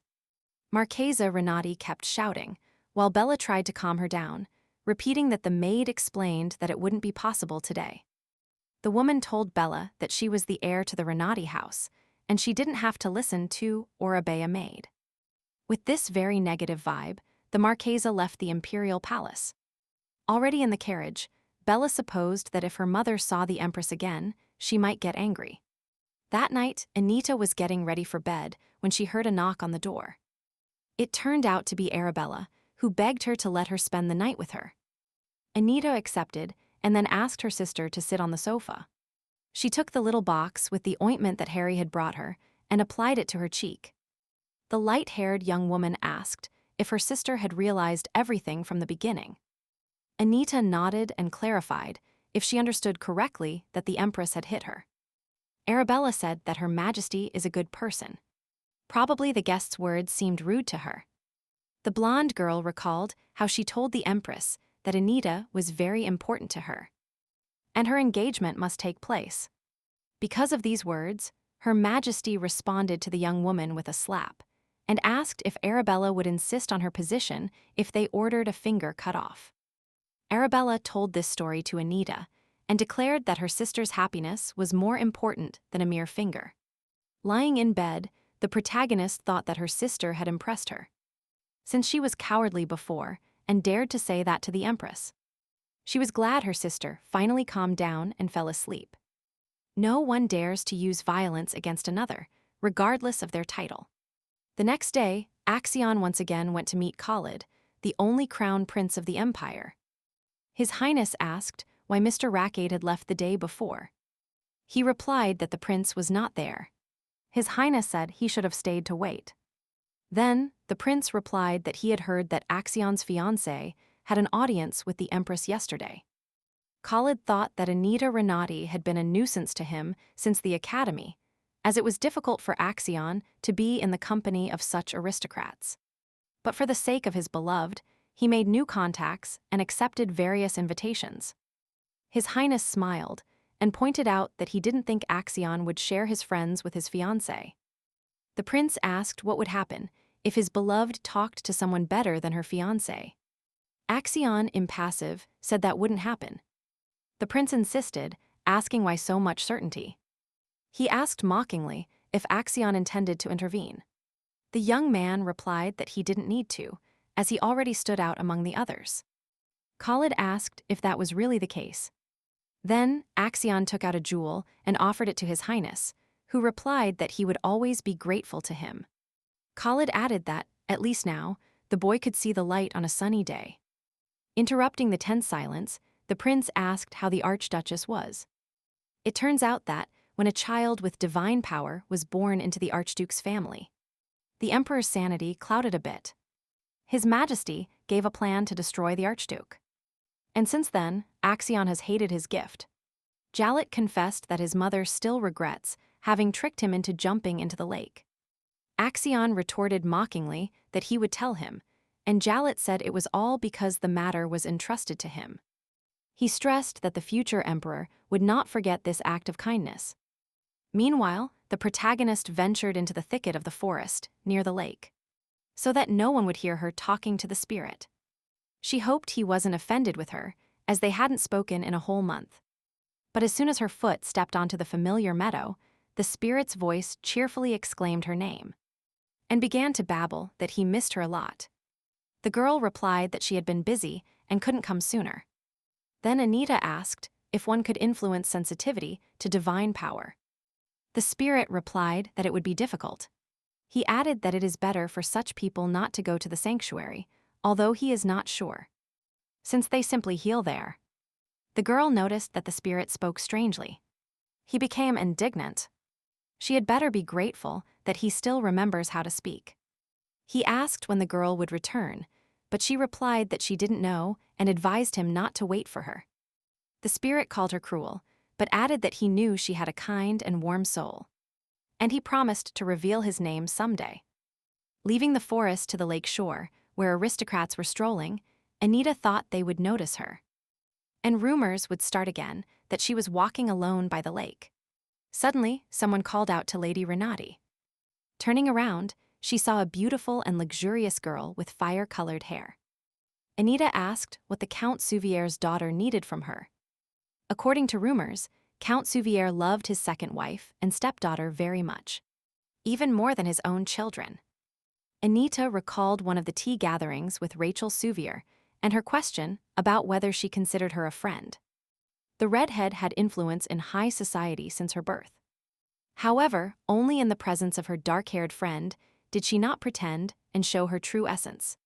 The protagonist asked that question precisely because books say that a friend is someone who communicates with you without pretending. But for some reason, Rachel got angry and shouted that Anita should get such nonsense out of her head. Even after that, Anita couldn't understand why Rachel constantly showed her displeasure. And right now, again, she looked with distaste at the dark-haired girl. Laughing, Rachel asked curiously if the Renotti family had stopped supporting the younger daughter, since she looked so simple. Suddenly, the redhead exclaimed affectedly, as if she had heard something interesting from her interlocutor. Then she clung to Anita's hand and warned her companions that she urgently needed to speak privately with her friend. She took the dark-haired girl as a friend and whispered that they should continue like this, to show others that they were close. Rachel whispered quietly to Anita that those girls were unbearably boring, and that she wanted to get away from them. Moving away, Rachel could breathe easy and said that, as a thank you, she would buy the dark-haired girl some clothes. Anita said she didn't have time. She had a meeting. The other girl was surprised. She had neither escorts nor a carriage. Rachel said they wouldn't see each other again, so she would thank her and tell the news now. Anita knew that Marquesa Aucklid had found out about the first daughter of the Renottis. The young woman thought it wasn't strange. She was the sister of the head of the Renottis. Rachel remembered the sacred rite ball and asked if they would see each other there. Anita hesitated. Her friend didn't usually talk like that. Was she insinuating or warning something? Now, along with the heroine, we moved to the Renotti palace. Upon entering, the butler received her and said that the Marchesa was asking for her. On the way to the stairs, Anita mentioned that she had been to Lake Quent. On the stairs, she bumped into Arabella, who cheerfully shouted her name and asked where her sister had been. Bella added that she started to worry. Anita thought her sister shouldn't know, as it would break her heart. The protagonist spent a lot of time visiting Arabella's adoptive family. Anita knew the Marquis didn't give them a penny, so she wanted to give them some money, especially since their younger daughter is hurt. The day Bella was taken to the castle, the little girl ran to say goodbye to her sister and called her by another name. Because of this, a knight strongly pushed the girl. But despite everything, the family still sincerely loves their adopted daughter and cares about her. Anita thought she had never received so much love, which is why she felt even more sorry for these good people. And charming. She passed abruptly past her sister and pointed out that she didn't have to worry. Bella shouted that she didn't mean anything bad. She just wanted to ask Anita for something, but she wasn't home. Then, the dark-haired girl stopped, showing with her entire demeanor that she was listening attentively. Arabella timidly said that the sacred rite would be soon, and it would be good to choose accessories for her dress. Without waiting any longer, Anita said she agreed. Her sister was surprised. How did she know? She hadn't even asked her. The dark-haired girl said it was obvious. Her sister wanted to invite her to the shopping area. The next day, the carriage with Anita Renotti arrived at the Archduchy. For long 7 years, 2 or 3 times a month, Anita and Action organize a tea in the Archduchy.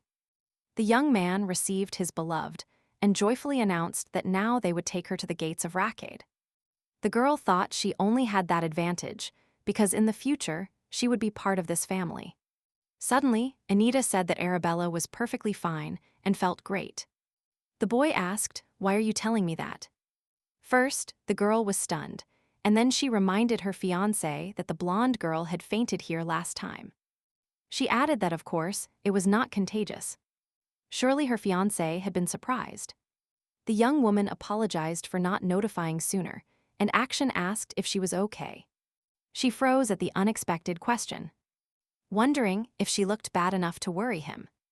Anita smiled and assured him that she was perfectly fine, that she was neither sick nor tired. Suddenly, a shout resonated. Someone was persistently calling for Mr. Action, and the young people turned around.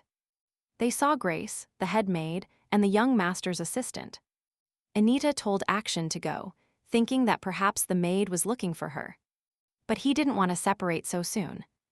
Besides, he had an important question to ask his beloved. Axion asked her if she could be his partner. The young woman was astonished that he asked now, when there were only 3 months left until she left her home. The answer was decided, and Anita assured him that Axion could accompany her to all events. The boy was immensely happy. Some time later, Grace asked Miss Anita if she wanted any special gift for her birthday. Just as the young woman was about to answer, Ella ran out of the Archduchess's chambers towards Grace. She whispered something to Grace, who said she urgently needed to be excused. Then she added that she had just remembered that Duchess Raquette had asked her to inform them that she could not attend the tea due to pending matters. For some reason, the nervous behavior and hustle of the maids seemed suspicious to the protagonist.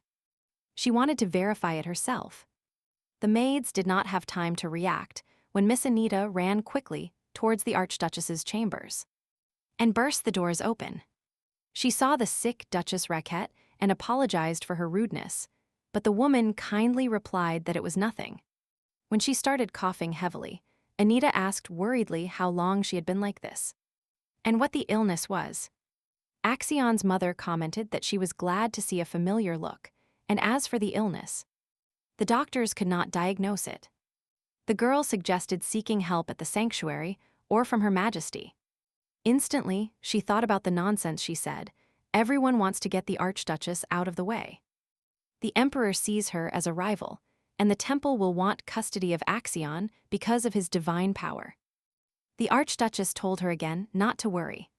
She already saved one woman. She could have died then. She pointed out that she lived a full and interesting life and regrets nothing. At that moment, the girl realized that, apparently, they loved her, gave her affection and attention, and she didn't notice it. The protagonist firmly declared that she would not stand idly by watching the Archduchess fade away. A smile lit up the woman's face again. The Archduchess took the girl's hand and commented that she always knew Anita was very kind. Then she said she hoped she wouldn't tell Axion anything. But the girl replied that she couldn't promise that. On the way home, Anita thought that the Archduchess's son had been doing paperwork for 3 years. So, the illness has been progressing for quite some time. How terrible. Anita thought the Archduchess might have thought she was speaking on impulse. But she was serious. She doesn't say things randomly and is sure of her intentions. Now Anita knows what to do. All important information is in the secret library of the Archduchy. Axion must go there often, so he won't be able to hide from her that his mother is very sick. The young woman wondered how to find a way to save the Archduchess. But nothing has been easy in her life, so she accepted it long ago. A few days later, Marquise Renotti was telling her husband that she felt the Archduchy was distancing itself. Her husband reassured her, insisting that everything was fine, that there was no reason to think that. He remembered that when the Archduchess ceded matters to her son, there were similar fears. But thanks to that, they obtained the relic. The Marchesa asserted that this time it was different. A tense atmosphere hung in the air when normally aristocrats would flatter her. The Marquis calmed her, saying everything was fine. After all, it was only a man's wife who caused discontent and suspicion. In one of the gatherings, the Baroness commented how lucky the Marchesa was to have a daughter like Anita. The woman praised her intelligence and organization, and said she could be great if she had attended the academy. The Marchesa complained that a negative aura had formed around the Renotti family after the terrible reception by the Empress. The man observed that his wife had become too impressionable due to the imminent event. Suddenly, a maid entered the room and announced that Miss Anita had returned. The Marquis asked if his wife wanted to speak to her daughter, but the woman replied that it would only worsen her mood. Anita was always seen by the Marchesa as a girl who stole everything that rightfully belonged to Arabella. A single arrogant look set the woman off. She ordered the maid to remind Anita of her obedient behavior and convey her parents' order to stay home. The Marchesa added that the insolent one had been going around too much lately. At that moment, Anita's carriage arrived at the square.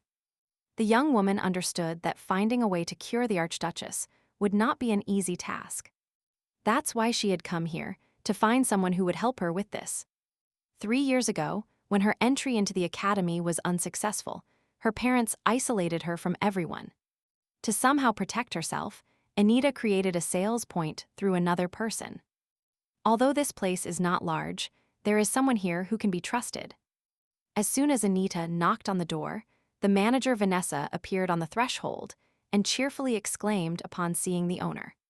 She rushed towards the unexpected guest with questions and then suggested chatting inside the house. The protagonist asked where the administrator's escorts were, as she saw no one on the way. Vanessa replied that she had dismissed them, as she needed money to close a deal.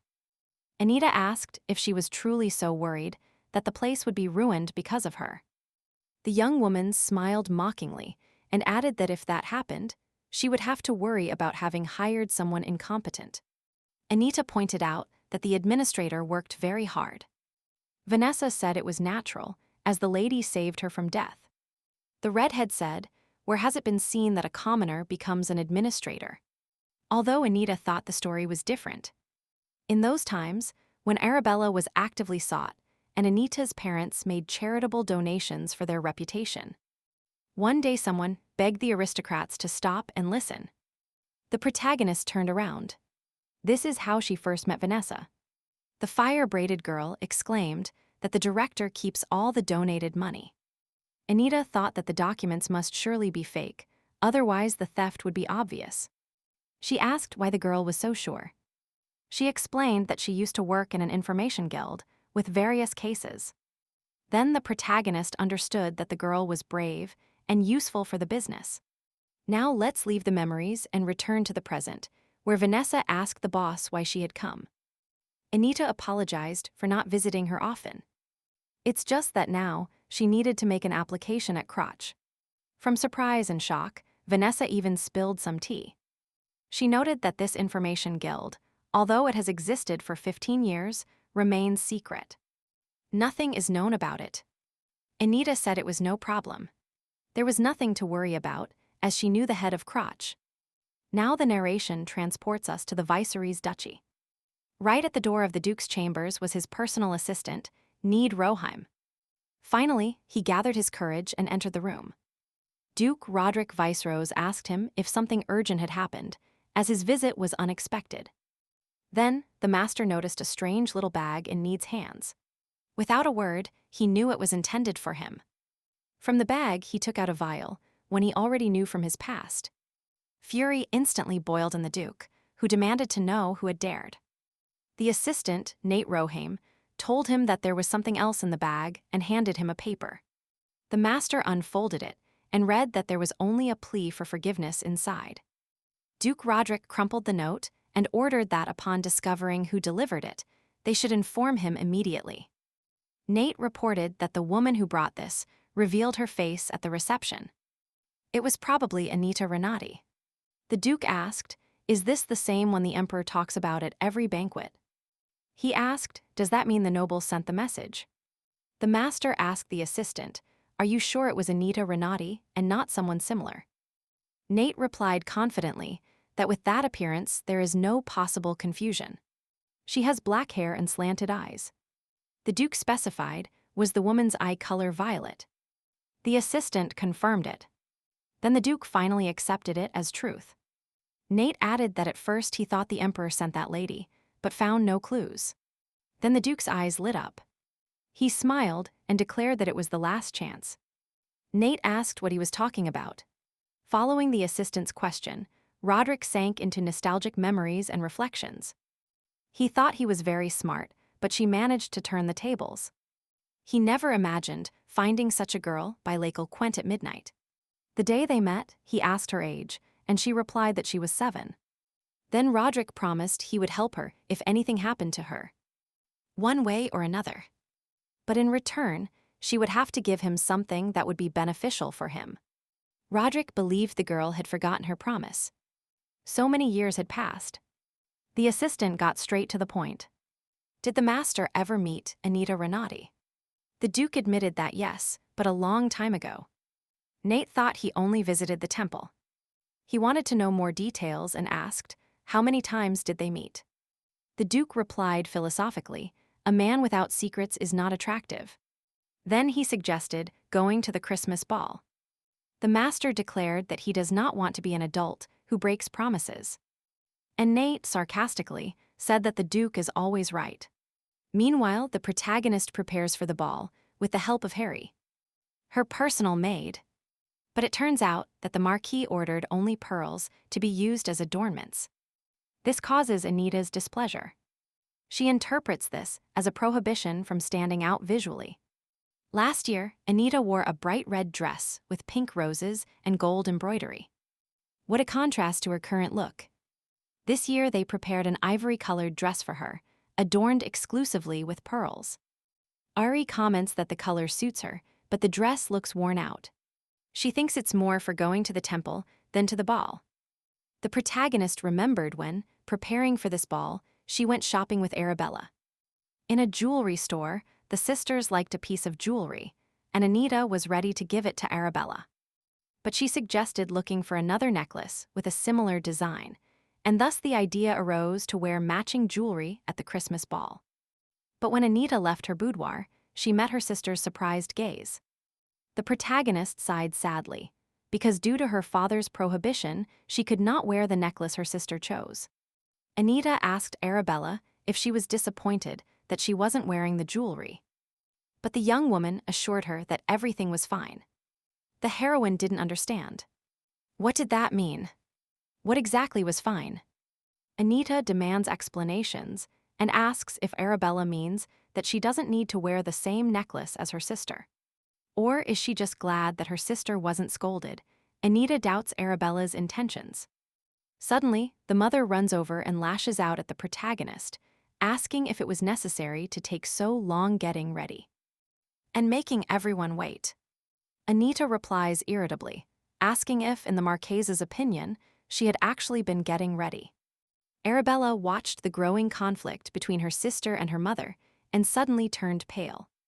Fortunately for Anita, the Marques's attention shifted from her to her beloved daughter and asked her worriedly what was wrong with her face.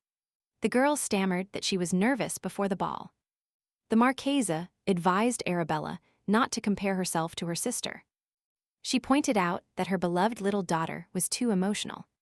It would do her good to be at least half as insensitive and cold as Anita at those moments. The protagonist wondered why she had to listen to all that. Arabella admires Anita despite the conflict. And almost inaudibly, she whispered apologies to her sister. Anita was in shock. She understood that Arabella was saying it secretly, so the Marchesa wouldn't hear and start another one of her scenes. Arabella was trying to calm her mother when suddenly a carriage arrived at the house. It is the young Archduke Axion Racade. Everyone was stunned by his appearance, as it was totally unexpected. Suddenly, the mother said that, apparently, the young man was there to accompany Anita. So she allowed it. The protagonist was surprised and thought this was strange behavior for her mother. Alone, Anita asked the boy what was going on. Why had he suddenly come? Axion confessed that he wanted to give his beloved a surprise. Then he handed the girl an impressive hairpin and adorned her hair with it. Black as coal. He said it was a gift from someone who intends to accompany her, despite having come of his own free will. Meanwhile, Arabella and her mother were already traveling in a separate carriage to the imperial ball. The Marchesa thought that at least the young Archduke had no intentions of breaking ties with Renotti. The woman was furious about the situation. If she had known this would happen, she would have warned the lackeys. Mentally, she concluded it was a mistake to allow that vermin to attend the ball. Meanwhile, Axion and Anita together in a carriage, are also heading to the imperial palace. Axion confesses that he is terribly embarrassed. So Anita decides to start a conversation and distract him. She throws a direct question. Did he know about the Archduchess's illness? Axion replies with another question, intrigued by how Anita found out about that. It's clear it's a crucial secret. Axion admits to being sure that His Highness believes he knows nothing. The girl confesses that the Archduchess does believe so, but she knew instantly that it wasn't true. Then, Anita asked him if the young man found the Tears of Ashut, but the answer was negative. He assumes this ancient artifact is with other antiques, but he already found a clue in the Empire. It is known that if you use that artifact, you can relive every following day as if it were the previous one, and live like that for a lifetime. Anita reveals that she also searched for the artifact, but was unsuccessful in her search. Therefore, she warned the boy to act with caution and promises not to put herself in danger. So the protagonist and her fiancé arrived at the palace. Suddenly, someone called them. It turned out that a servant was running towards the Archduke to announce that His Highness, the prince, had sent an urgent message, ordering it to be hand-delivered. Probably the letter contained something important and crucial. Axion asks the servant to tell the prince that he received the letter. Then he invites Anita inside.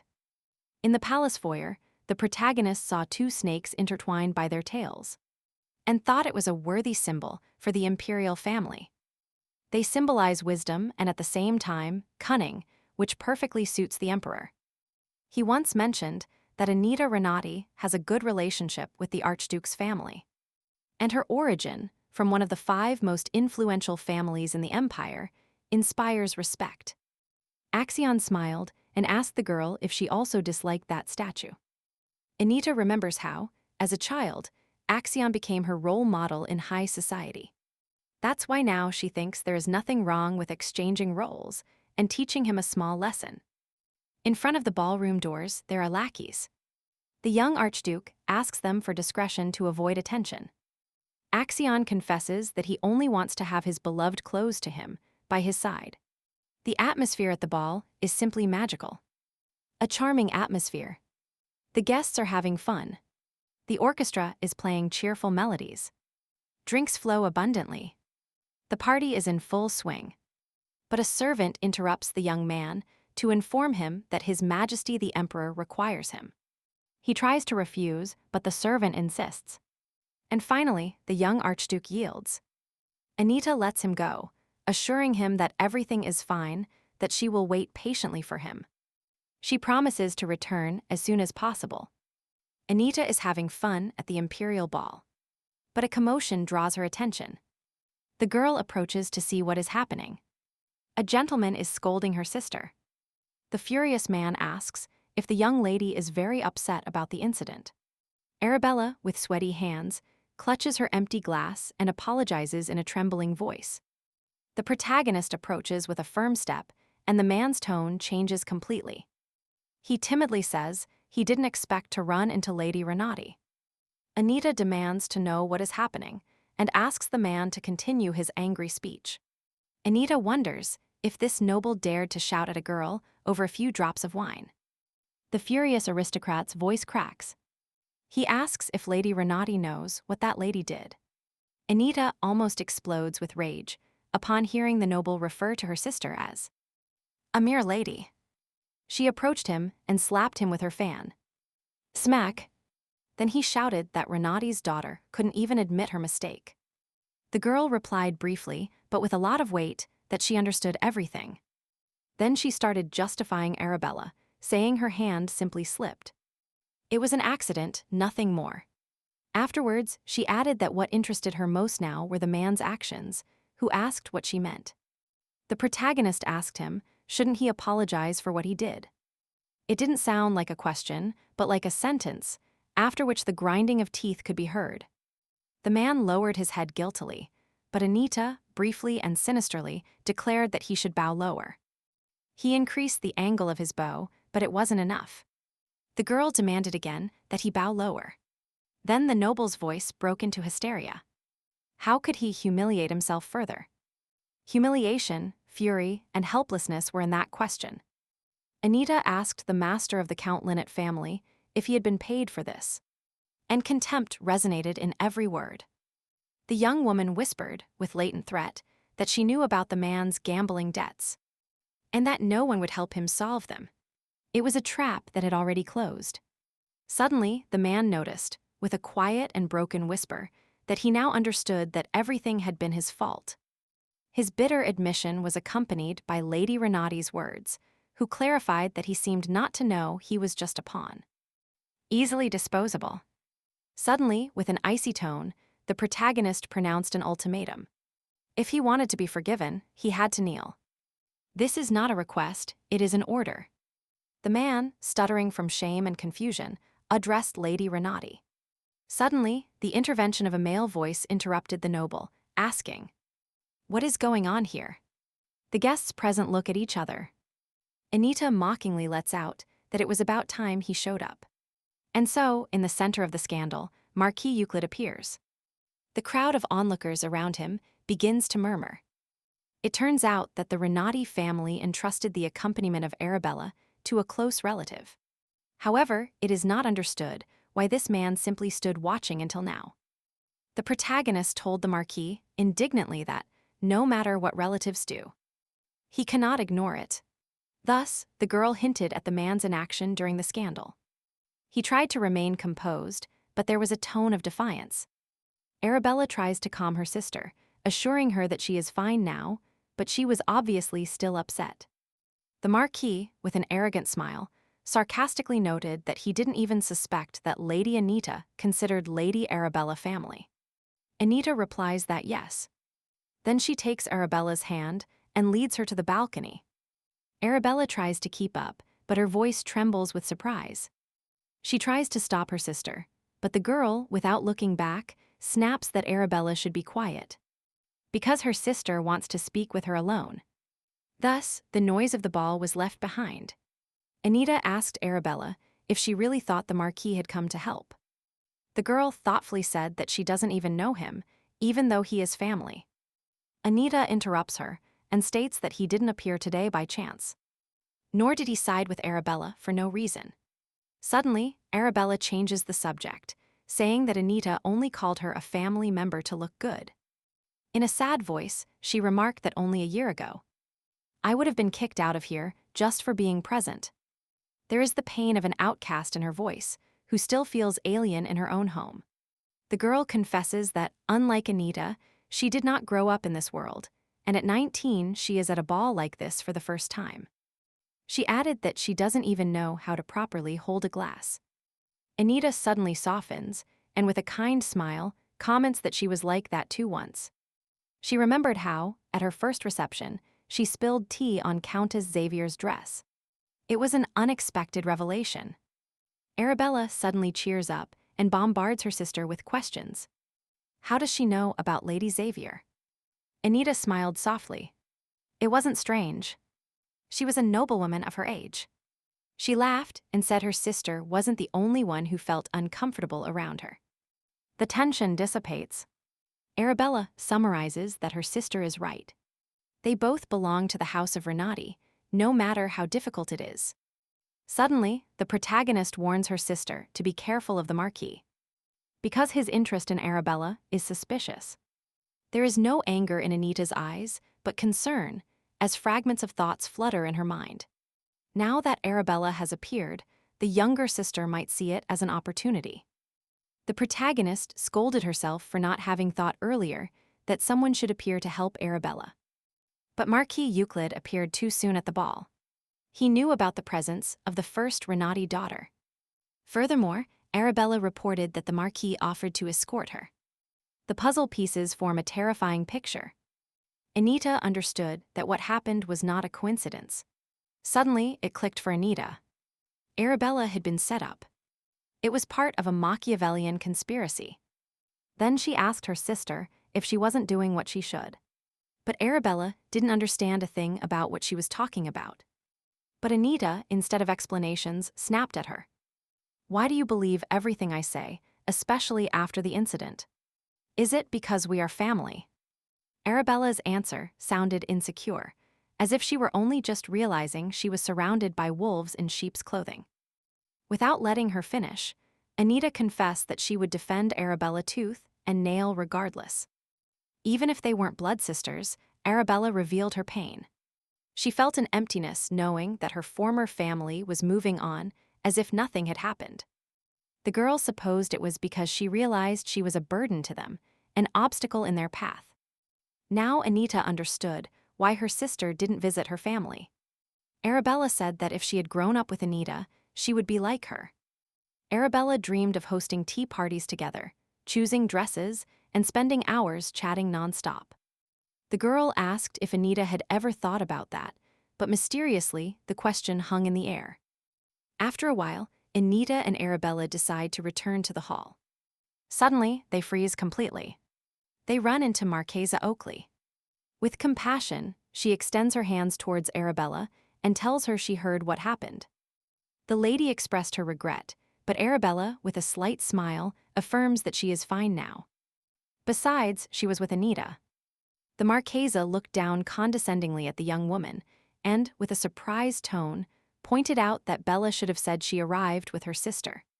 Anita pondered. Is her presence at the ball really that important? Why should her sister inform the Marquesa about that? Even Marquis Renotti would find it strange that Oakley was monitoring Anita's presence so closely. Anita, clenching her fists, said, "Is the Marquesa going to reprimand Arabella for that after what happened at the ball?" She asked curiously, "Is it really that important to the Marquesa?" Suddenly, the woman let out a laugh and commented that, probably, Anita says that because she is still young. Then, she criticized her for the accessories and her attitude, arguing immaturity and a desire for attention. Anita defended herself, saying the accessory was an action gift and she couldn't help using it. The Marquesa insisted, mentioning the chaos at the ball and her lack of composure when responding. Now she accuses her of not knowing how to control her emotions, despite her noble birth. She commented that now she understood why it cost her parents so much to raise her younger sister. In her mind, Anita apologizes to her sister. She will never be so submissive nor accept those words. She approached the Marquesa and accused her of negligence, saying she wouldn't ask where she had been all this time. She also mentioned that the Marquesa should apologize to her mother, who relied on her escort. The young woman added that the best thing was to apologize to Arabella right now, grudgingly. And forcing a smile, the Marquesa apologized to Bella, who accepted Lady Oakley's apologies. Anita smiled at her sister, as if congratulating her on her scathing response, and then decided to reproach the madam for her hypocrisy. She reminded her how, 2 years ago, when the drought struck the Renotti estate, she fled to Oakley. But now suddenly, she remembered the Renottis. The young woman continued striking her, pointing out that, apparently, the Marquesa only remembered being the aunt of the 2 Renotti ladies when it suited her. Anita summarized that she too would act according to her convenience.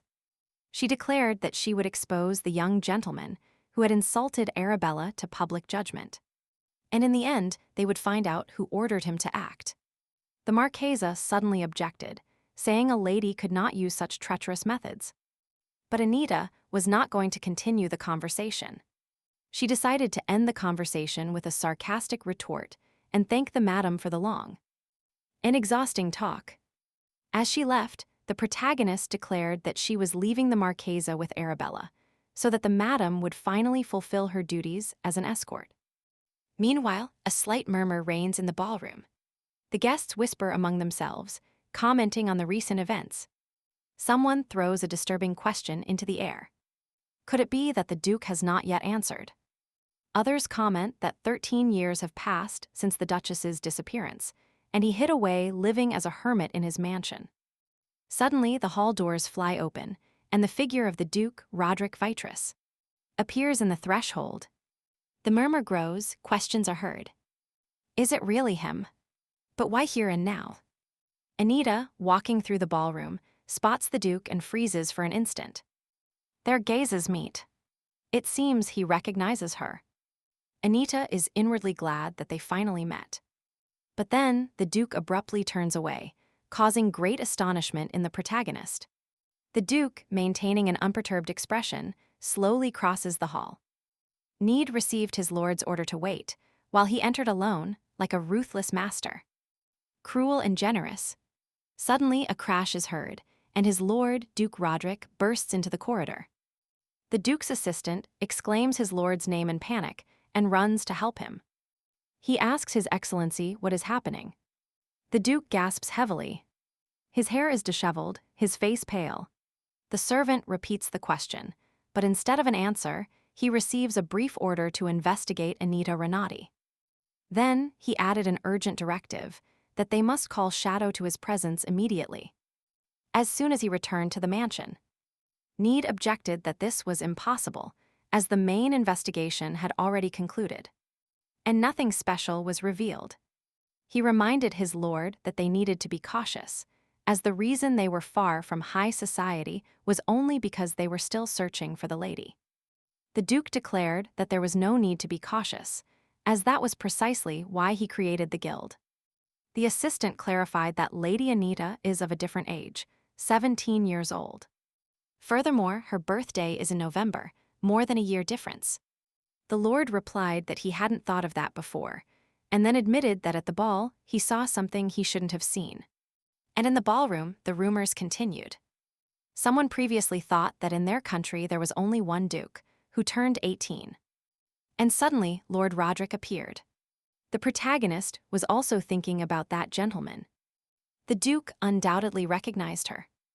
Anita hesitates. Could the Duke have changed his mind? It seems he regretted it. She makes the decision to simply ignore his behavior. The important thing is that the Duke showed that he is taking it back. The girl concludes that she has no choice but to investigate Vanessa. Meanwhile, Archduke Rakid goes to a meeting with the Emperor. Upon seeing the imperial throne, the young man remembered the warning that he should hurry, so that what he seeks is not taken away from him. However, His Majesty has already taken it, because Axion was late once due to an urgent matter. Finally, the Emperor appeared and asked if the Archduke had waited long for him. With a sarcastic tone in his voice, then he pointed out that he was well informed that the Rakade Knights did a great job in the north. But they did nothing exceptional. His Majesty proposed that the young man travel north, especially given his experience in the area. Axion thought, nothing new, at the Christmas ball, the Emperor always tries to get me out of the capital. He stated that the monarch should be more concerned about the inexperience of the Imperial Knights than Rakade. After those words, Axiom snapped that if the monarch was finished, he was leaving and headed for the exit. It was a good thing the boy managed to get out the door, because the furious Emperor threw a cup at him. His Majesty shouted how dare that rude bastard act like that. Axion sensed why the Emperor was so furious. He surely thinks I'll stay in the capital, ignoring his will and attend the Christmas ball. As he walked down the corridor, someone called him and asked him to stop to talk. The man explained, with a tone of guilt, that there seems to have been some error in the estate management process. The Archduke abruptly asked, what error and how is that possible? The man recalled his talk with Marquis Renotti. The gentleman was shouting, asking how Rakwood recovered all his money. At that moment, he replied that he hadn't the faintest idea, and now he explained to the Archduke that suddenly all of Rakwood's investments were withdrawn. The Archduke muttered a question. How could his assistant be mistaken? The man, with a smile, declared that he was a good business partner of the Archduke, so he would overlook it. The Archduke raised an eyebrow inquisitively and asked suspiciously, what business partner? The man pointed out that Lord Axion had noticed his skills and continued investing in him. The young man asked if the man hadn't fooled himself into believing he had invested heavily in him. Axion said that this is why Lady Anita acted that way, without having information. The man asked indignantly, why does the Archduke dare to judge how parents raise their children? Axion seriously sentenced that if a man does not learn to think and continues to act on impulse, he will spend the rest of his life remembering his former glory. And that starts right today. Meanwhile, the protagonist was sitting on the porch, waiting for her beloved to arrive. But upon hearing footsteps, she immediately knew it wasn't Axion and went on high alert. She abruptly asks the unwelcome guest who the hell allowed him in. The response was biting. If the lady didn't want visitors, she should have locked the door. The heroine immediately suspected a conspiracy, probably a plan hatched by the Marquises. They are surely trying to spread rumors about Lady Renotti's infidelity so that the Rackate family will break off the engagement. Mentally, she noted with disgust that it was horrible to use such a dirty trick against her own son. It is a very effective method, yes, but it is strange that the young man agreed to participate in this. The young woman knew that rumors of a romance with him would be disastrous. Anita thought that Mrs. Oakley lived concerned about what people would say. How strange that she uses her son to involve Anita in a scandal. The Marquis asked if she liked humiliating him so much. What an audacious question. What if Anita's fiancé sees them together? At that moment, footsteps are heard and the balcony door opens. Axion enters and finds them. His beloved next to Marquis Oakley. She, in shock, only managed to say her fiancé's name. And the Marquis was smiling. The tension was palpable, the scandal imminent. But Action asks if Anita has eaten. She replies no, and her fiancé says neither has he. The Marquis was furious about the plan's failure. The lovers move away from the balcony. He asks her what happened on the terrace. But Anita replied evasively, saying nothing. And with a smile, she asked if her fiancé believed she would want to stay there. To herself, Anita thought that Axion must understand that she is not one to panic easily. If this warmth stays near her, she promises to remain happy. Some time passed, the Christmas ball ended. The protagonist has already returned to her palace. One day, an old man with glasses enters Anita's study. He asks if the lady has summoned him. This man was the butler. Anita offers him a seat, but he refuses, apparently to maintain distance. The lady insists, showing her authority. Her tone becomes harsher. She says she won't repeat herself twice. She proposes getting straight to the point and reveals that Arabella loves jewelry. The man replies coldly, "Really?" Then he apologizes and asks the lady why that comment. She declares that she plans to prepare for their meeting in advance and consider every detail. The butler suggests the meeting be held where ladies usually meet. Anita likes the idea. She also asks the butler to remind her to visit the upper chamber in 15 days. The young woman adds that by then she will surely have many questions. The conversation becomes personal. The butler asks the lady not to overdo it and to rest more. The protagonist did not expect to hear such considerate words from the butler. He asks her, isn't the lady always too demanding of herself? In her thoughts, Anita admits that she is not good at matters related to the family business. And she blames herself for it. The man notes that the lady works harder than anyone, even on matters she doesn't fully master. In his words, there is respect, but also concern. He apologizes for the possible presumption. But he insists that the lady must value herself above all else. The young woman remembered that everything was exactly the same as in her childhood. One night, very late, little Anita was working with documents. The silence is broken by a soft knock on the door. The door opens, and an old butler with glasses appears. He addresses his little mistress in a low voice and asks why she isn't sleeping yet. His voice sounds soft, but with a touch of concern. The girl replied that she found an interesting document stating that all the great merchants of the empire, except Calypso, were joining forces. The man proposed staying and reading all of that with the girl. 2 days later, the protagonist, along with Arabella and her mother, was traveling by carriage to the Holy Day ceremony. What a couple of days! Just before, a carriage belonging to a young aristocrat had an accident. The person responsible for the incident was the original presenter of the ball. Now Arabella will be the master of ceremonies. Under a gloomy sky, the carriage approaches. Tension is palpable in the air. Anita casts a suspicious glance at the happy Marchesa. Something doesn't add up. A plot.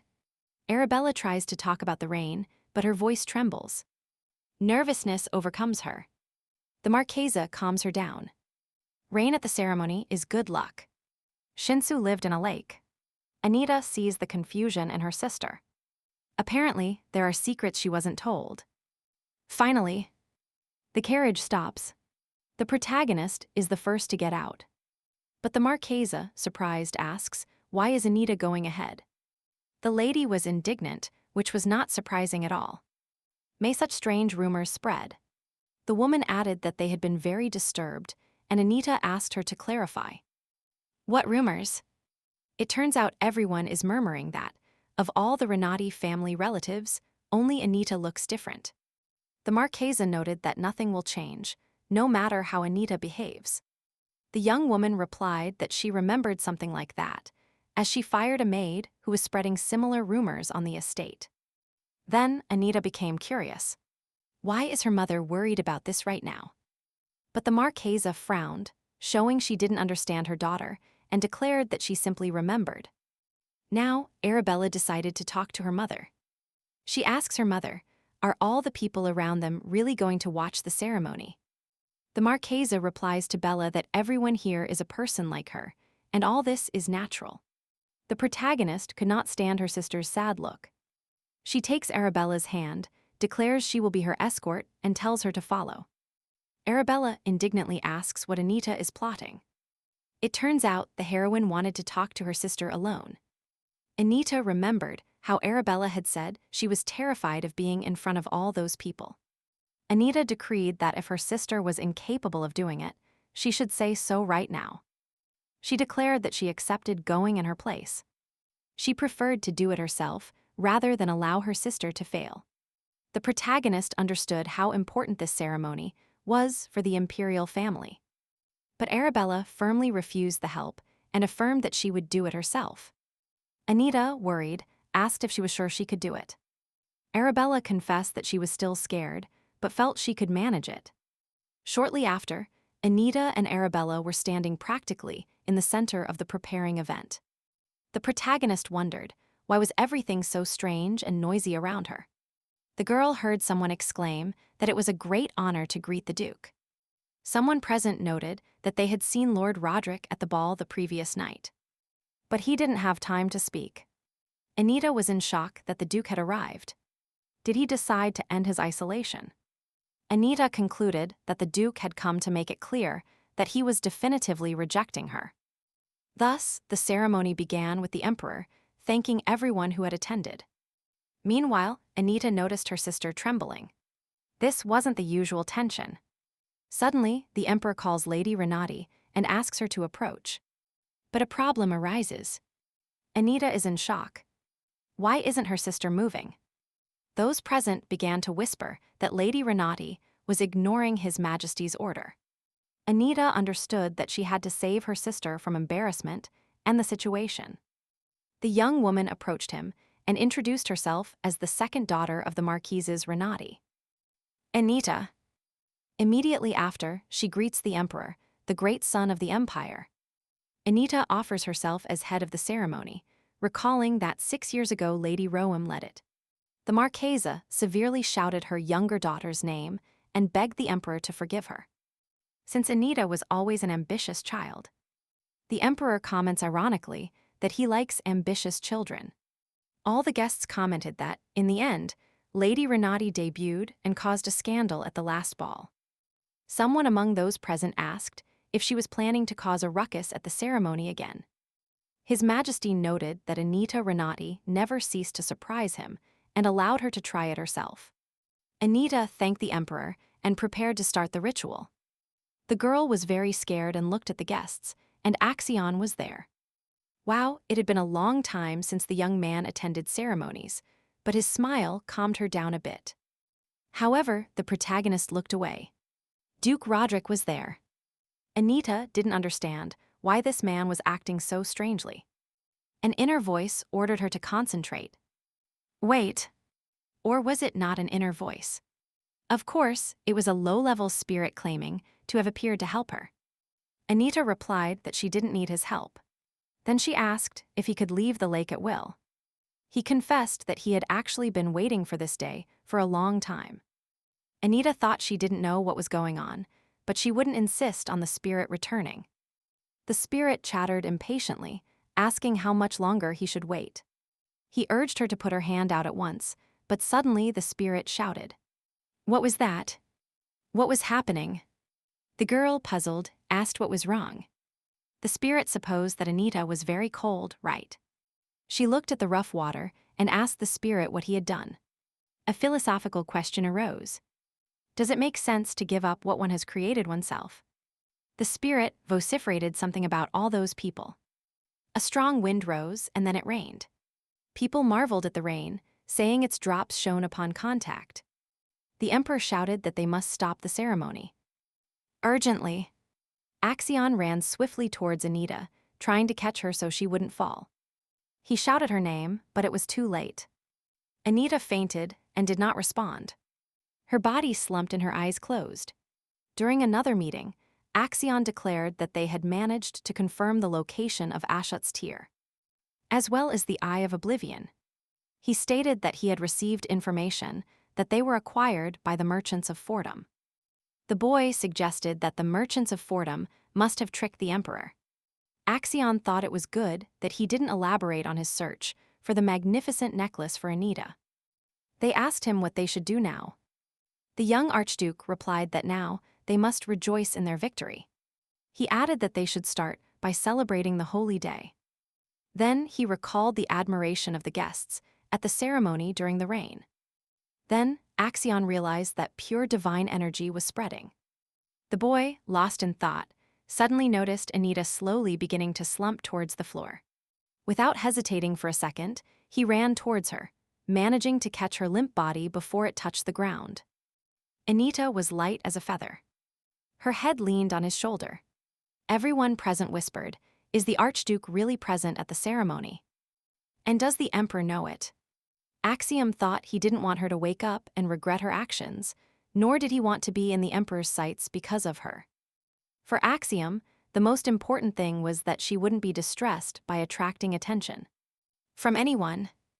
The Emperor was still furious about losing the Eye of Oblivion. But after the Holy Day ceremony, Axion confirmed that the Renottis were not involved. The protagonist woke up, sensing a familiar scent enveloping her. She looked around and there he was, her beloved, sitting by the bed. With a grim face, he told her that Anita needed to hear something important. She replied that she also wanted to say something, so she suggested saying nothing. He, intrigued, asked if she could read his mind. Anita confessed that she didn't want to hear what he had to say with that face. Axiom begged her to listen carefully. No one returns alive from Lake Quent. At first, the young man believed the girl possessed divine power. But oh, surprise! It was not so. And now the boy wants something from her. Anita interrupted him, pointing out that this is how they became friends. Then she asked him, didn't they grow up together, sharing memories, even if they didn't live in the same house? The girl reminded him of their pact. They could only keep one secret from each other. She concluded that, for now, they preferred not to tell each other anything. What tension! The young man accepted but asked, why such a sudden decision? She didn't answer and thought that seeing Axion's eyes brought something back to her mind. When she was a child, every summer the Marquises went to a seaside villa. But Anita never left the capital. The Archduchess comforted her, telling her that it was okay. She promised the girl to go to the sea together, and then added that the sea was the same color as Axion's eyes. The protagonist looked at her beloved and thought her mother was right. His eyes really were the color of the sea. Then, the maid Ella knocked on the door and asked permission to enter. Axion shouted at her that the lady had just woken up and was very hungry. Anita asked the boy what he wanted to tell her, but he replied that it didn't matter now. The main thing was that she ate well and rested. The maid brought the lady an aromatic soup. Axion took a spoon and encouraged her to eat. He declared that he imagined his beloved had many accumulated questions, and that he would answer everything in turn. The protagonist asked if he wouldn't answer all her questions until she finished eating. After a while, the protagonist began to think about isolation. Although, of course, it was strange to think about that again. Why the hell did she think of that? The girl decided to put those thoughts aside for now. To return to the mansion and think everything over calmly there. She opened the drawer where the knife was, and thought that perhaps she had a divine power like Axion. So it was worth a try. Healing cuts takes 2 days. Even if Anita only manages to stop the blood, it's already a success. But the girl watched the red puddle grow larger. The blood wouldn't stop. It turns out that leaving the lake and what happened at the ceremony was just a coincidence. The next morning, the Archduchess asked the maid if Lady Anita had woken up. She reported that she had woken up the night before. Then the Archduchess burst into Anita's chambers. Seeing her, she exclaimed in shock, as the entire sleeve of the girl's dress was bloody. Although still kind, Madame shouted indignantly, "Who dared to do this?" Anita explained that she did it herself to check if she had divine power. It turned out she had no talent for healing. But the Archduchess asked, "Why did you expose yourself to such danger?" Anita declared with a smile that it hadn't hurt at all. During tea, the Archduchess revealed that after Anita's fainting spell, the Emperor ordered the ceremony evacuated. The Church interpreted the event as a divine sign in Anita, a rumor that is already sweeping through the nobility's halls. The Archduchess predicts that Anita will undoubtedly receive an avalanche of invitations in the near future. She sensed her fatigue but proposed, "How about a break at your estate? A little rest before leaving?" Then she asked if she really should leave, confessing that she had always deeply valued Anita's opinion. Looking back, she admitted often feeling like a mere spectator, watching from the sidelines. Anita calmed her, assuring her that she would never have loved her so much if Her Highness had only been a spectator. She appreciated the invitation, but pleaded that it was late and she had to return home. Duty called. She appreciated her care, but pending matters and unavoidable medical treatment called her home. At parting, the Archduchess begged Anita not to hesitate to contact her if any problem arose. As Axion helped his beloved get into the carriage, he asked her to wait a second. He gently kissed Anita's fingers, begging her not to forget that someone cares about her, and confessed to knowing something about a story. Shortly after, Anita returns home, and her mother expresses her displeasure that her daughter was at the Archduke's mansion, instead of under her supervision. The Marchesa refers to the mansion as foreign, to which Anita sharply replies that it is a significant place for her, linked to her childhood and future.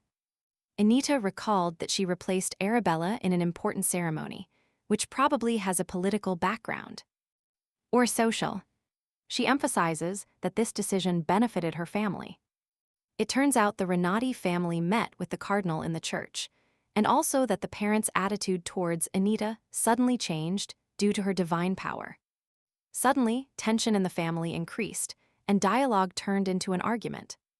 The mother accuses Anita of being irritable due to fatigue, but she retreats to her chambers, refusing to continue the conversation. In her chambers, the heroine tried to summon the lake's spirit with a few drops of blood. And she succeeded. He greeted her, noting that summoning him twice a day was complicated. If she continued like this, they would see each other in a week. The girl apologized, and the spirit asked the reason for her summoning. Anita wanted to ask him about black magic. He replied, understanding everything instantly. It was what he imagined. The spirit revealed that the girl was unconscious because he destroyed the black magic around her. The heroine was astonished. How is that possible? Black magic and divine power are opposites. They do not coexist. The spirit explains that her divine power was blocked by black magic. And this had been happening since her birth. It turns out that black magic not only isolated Anita, but it was supposed to force her to go to a specific place at a certain age. The heroine sensed it. Everything was probably orchestrated to assassinate her. The lake spirit and Anita discuss the need to find whoever cast the curse and punish him. Anita expresses her firm decision not to let it go unpunished. The spirit asks if Anita plans to live isolated from the world, to which she replies evasively that it is hard to know, especially now that there are no reasons for it. It was incomprehensible that the Marquis and Marchesa were willing to sacrifice their own child just to find Arabella. The primary thing is to find out who used black magic against Anita. She thought she would deal with the black magic later, as her priority now was saving the Archduchess. Suddenly, a maid knocked on the lady's door, bringing an invitation from the elder lady. But the protagonist reacts coldly, ordering the maid to leave the invitation. And leave. Immediately after, Anita asked why precisely that maid had brought the invitation. The subordinate explained that the elder lady is furious because Harry, a commoner, serves the heroine. The protagonist suspects the maid's visit is not accidental. She believes she is looking for something from Anita. She gave the maid a gold coin, but she blushed and asked why they were giving her the coin. The heroine replies that it is compensation for her work, and after a tense dialogue, the subordinate leaves. The protagonist intuits that the Marquesa is using the maids to spy. But Anita saw an opportunity in this to turn the situation around. She decided to examine the invitation. The strange spelling of her family name and the lack of content in the invitation seemed strange to her. The girl supposed there might be a hidden magical meaning here. Perhaps the love and flower or divine power is the key to deciphering the text. And it indeed worked. Anita became mentally indignant. Who thought of sending such an encrypted invitation? Suddenly, someone knocked on the door and Arabella appeared in the room. Anita asked her what was happening. The blonde girl explained that she was worried about her sister. Anita replied that everything was fine. Then she asked how Bella was feeling, as she had heard she had also fainted on the day of the ceremony. Arabella apologized to Anita for fainting when she decided to go out instead of her older sister. Anita interrupted her sister and told her to stop apologizing for something she wasn't guilty of. Then she asked her sister if she perhaps understood that the younger sister had snatched her place in that right. Arabella replied that Anita simply decided to help and went out instead of her older sister. She told Anita not to talk like that, as if she had done something bad to her sister. Bella. She added that Mom and Dad were very worried about her, so they went to the sanctuary. But unfortunately, they couldn't get the holy water. Anita irritably responds to Arabella, telling her she is very naive for believing in her parents' good intentions. She explained that the rumors about her divine power had spread throughout the capital. The protagonist supposed that the rumors had also reached the sanctuary. Then she explained to Bella that no person with divine power had been born in Acheon in the last 300 years. Besides, Acheon is the heir to the Archduchy, and Anita is not from the imperial family. Not the daughter of an archduke, nor even a duke, but only the second daughter of a simple marquis. Then she asked Arabella to think carefully and answer if it was true that her parents went to the sanctuary out of concern for their younger daughter. She asked Arabella if she didn't think they just needed to close a deal. Arabella denies Anita's version and proposes to prove that everything is not as her sister thinks. Anita understood that arguing was useless, as Arabella did not want to admit the truth. And after receiving permission to leave, Bella hopes her sister won't hold a grudge. The protagonist ventured out for a walk around the area. She remembered that Arabella lost consciousness rarely, without a clear pattern. Anita wondered if Arabella fainted. Because of her, the spirit said it knew nothing, so the girl kept thinking about her power. One day, the spirit warned her that, sealed or not, the power could release uncontrollably. Perhaps it is manifesting in sudden outbursts. Thanks to Axion, Anita learned to use and control divine power. But at what cost? He helped the protagonist, but acts like a temple servant, although he denies wanting to be high priest. Now, let's move to Duke Roderick Vicerose's mansion. The Duke interrogated Need about the reason for his visit. What brought him here? The assistant explained that a response from Lady Anita Renotti had arrived. The next day, Duke Roderick and Anita finally met. And what a conversation they had. The Duke pointed out that a long time had passed, and Anita confirmed that it had been 10 long years. Roderick admitted doubting Lady Renotti's abilities, but, surprise, he deciphered her letter. The protagonist comments that it was not an easy task, so she wants to make sure she understood it correctly.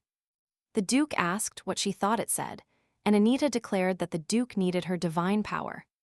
Roderick confirmed that it was exactly so, and Anita immediately understood his hidden intentions. She explained that the sacred relics in his possession rejected the power of people of imperial blood. The Duke added that for this very reason, the blood of the Archduchy had not worked. Moreover, all this is ultra-secret, and he cannot ask the temple for help. So only Anita's unique power works, and the Duke will give her his talent to obtain information. The girl confirmed that this was true, as she is looking for Ashet's tears. Roderick smiled maliciously and said that finding those artifacts is extremely difficult. Anita frowned and asked if that meant no. But Roderick flatly denied it. He added that he only implied that the search would require more than time. So she asked how many times to use her magic, and he, smiling, said about 10. But the protagonist objected, affirming that once is enough to follow the relic's trail. It's clear she doesn't trust the Duke, fears being exploited, and wants clear conditions. Roderick asked her to concede, because they will find the relic, but 10 times might be too few. The girl sighed with annoyance and decreed that they should stop at 15, and demanded that he promise her that. If she needed help next time, the Duke couldn't refuse her. He agreed, and Anita added that she had a small problem. It turns out she has no idea how to transfer divine power to another person. The Duke burst into laughter, said she shouldn't worry, and opened a chest where the relic Ariadne's lamp rested. Suddenly, Roderick confessed to Anita that they have nothing in common that could generate trust. That is why he decided to reveal his weakness to her, that he is looking for a wife and son. Apparently, the Duke's real motive is not power, but family. This changes everything. Knight Rick Elmont, Lord Axion's subordinate, presented himself before him. He communicated shocking news. He learned, from an informant close to the Duke, something about Lady Anita. Now Axion knows that Duke Roderick is very interested in Anita. The young man reacted calmly, with a short phrase, but it hides an analytical calculation. The knight asked if Lady Renotti could refrain from visiting the duchy for now. Rick wants to minimize contact with the threat. Axion said Anita won't fall for his tricks. He then added that he doesn't want to put her in danger. Even if he is smart, the Duke is an experienced player. Axion orders his subordinate to assign a couple more observant people to watch the Duke. Experts in hiding. He doesn't trust Roderick and wants to know with what intentions he approached Anita. Meanwhile, Anita looked at the magnificent necklace and thought about whether she should accept that jewel. The girl remembered the day Axion gave it to his beloved. He went to great lengths to get that expensive jewel, especially for her, even though he himself didn't need it. Axion believed this would be useful to Anita in the future and would help her. Then, the young man placed a book on the table. A copy of the Encyclopedia of Sacred Reactions. The girl was surprised. The boy added that it contained names of relics, descriptions of their appearance, characteristics, and a summary. Anita expresses her gratitude to Axion, emphasizing the importance of this gift to her. Next, the protagonist reflects on how the Eye of O'Bridge might help her in her mission. At a certain distance, with the help of this magical artifact, the authenticity of a found object can be determined. To advance in her search, the girl must first fulfill the request of Duke Vicerose. And for that she needs precise information about his wife and son. Perhaps when the Marquis and Marchesa were looking for Arabella with Arianda's lamp, they provided exact data. They probably asked to find the girl born 20 years ago, on May 4th, at the 4th Estate on the Royal Road. With the lamp you can find anything, but you must provide precise and truthful data. Suddenly, there is a knock on the door. It was the Marchesa, who came to the younger daughter's chambers. Radiant with joy, she asked Anita if she could speak with her right then. Anita asks the reason for her visit so late at night. The Marchesa, ironically, asks if the maid she sent only helps Anita dress. And get ready. The woman is furious because the maid does the minimum and not what is expected, gossiping and spying. Anita already expected the Marchesa to bring up that topic. Madame offers her another maid, but Anita understands that her mother only seeks to control her with convenient servants. Anita rejects the offer, arguing that she feels like she is taking servants away from her mother. The Marquesa defends herself, saying not to think that, as it pains her not to have dedicated enough attention to her before. But the protagonist does not accept those apologies and coldly replies that she did not ask for them. Suddenly, Anita lets slip that she heard her parents went to the sanctuary to pray for her. The Marquesa was perplexed and asked how the young woman found out about that. Anita answered that Arabella told her. The Marquesa forced a smile and said that Bella was charming, although her voice denoted annoyance. She added that she felt sorry for Bella, that Arabella shouldn't have told her sister that. The woman was furious, but she hid it. The Marquesa suggests Anita go with them to the sanctuary to pray and, incidentally, measure her divine power. The girl understood that her real goal was not to pray, but to verify her abilities. Anita flatly refused and explained that she doesn't intend to be a priestess or anything like that. So why do it? The protagonist knew that the Marquesa would not stop sending her maids. Before that, Anita decided it could be useful. If her parents try to use their daughter, she will use them. One day, when a new maid arrived to attend to Lady Anita, she decided to turn the threat into an opportunity and gave the order to prepare everything for her imminent departure. While the maid brushed her hair, the protagonist said she thought her mother worried a lot about her. Faced with the start of such an open conversation, the maid exclaimed in surprise. Anita continued, saying she had heard that she had even gone to the sanctuary. And apparently today. The young woman pointed out that she was starting to worry that the Marquesa would tire herself out by going so often, since it was already very difficult for her. Then, the milady added that she felt like she had taken a maid away from her, but the maid hurried to reassure her lady. She said that the milady shouldn't worry about that. In reality, the Marquesa was meeting with people, and it caused her no effort. These words confirmed Anita's suspicion. Her mother used the sanctuary for secret meetings, not for praying. Anita abruptly asks, "Really?" and goes on the attack, demanding details, asking who did the Marquesa meet with. The maid stammered that she didn't know, but the head maid is carrying many documents. They say she gave them to the one with whom the lady met in the sanctuary. Anita realizes that the Marquesa considers all her maids simple pawns. But they are also people with their own will and desires. So, the protagonist used the maid to ferret out the truth and is ready to act. While she asked the Marquesa with a satisfied face if their talk was over. Meanwhile, the emperor, focused on caring for his plant, was distracted when his assistant approached with a report. The assistant reported that a carriage arrived at the duchy recently, and an hour after the talk with the duke. Anita Renotti left. The emperor irritably asked what the conversation was about, but the assistant replied that he didn't know. So, His Majesty simply became enraged. It exasperated him that, when it came to the duke, the assistant never knew anything. The emperor supposed that the duke, apparently, is interested in her divine power to use Ariadne's lamp. The assistant proposed assigning someone to Anita, but the emperor refused, fearing unnecessary suspicion. Instead, he ordered to find Marquis Renotti's weak point to get rid of him. The emperor, after watering the plant, wondered how long it would take the duke to get his way. Meanwhile, the butler Philip called Lady Anita in the hallway to give her an invitation from the Rackade family.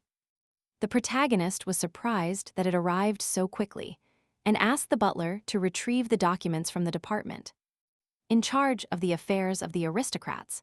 He replied that he would carry out her order without fail, but shortly after, he walked through the palace gloomier than ever. He had already suspected something when the milady asked him the favor. But Philip didn't imagine things would go that far. And hesitating, he knocked on the door of Lady Anita's chambers to deliver the documents. But no one answered. The milady had probably already left for the Rackade estate. Philip remembered how he had asked the lady. Out of curiosity. Why had she asked for it so suddenly? But Anita replied that there was no specific reason. She was simply interested in something. In front of the door, the butler thought that perhaps the young lady already knew everything. But the lady, even as a child, never cried. even though this news might make her cry. So, Anita was about to try the drink Axion had prepared. The young woman noticed it was the first time she tried it, but she liked it very much. A strong wind was coming through the window. The girl's hair flew everywhere and bothered her. That's why Axion asked her if he could tie her hair.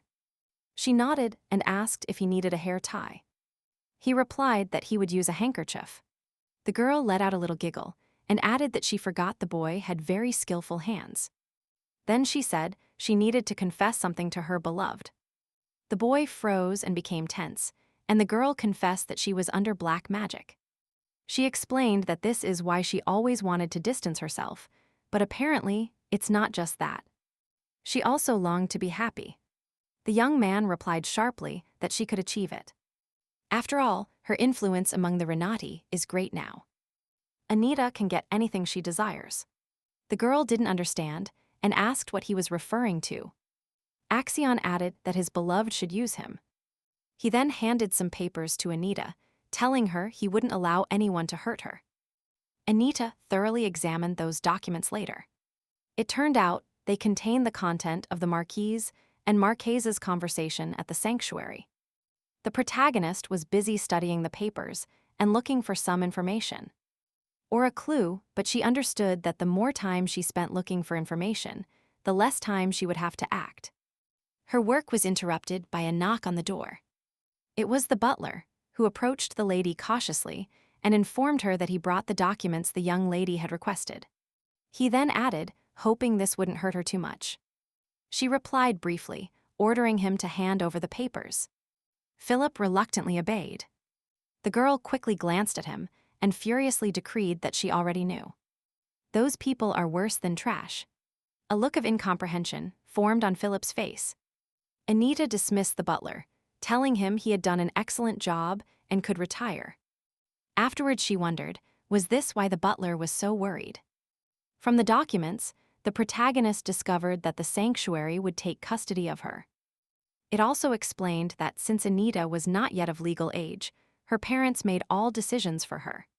Hence the urgency to resolve everything. Attention!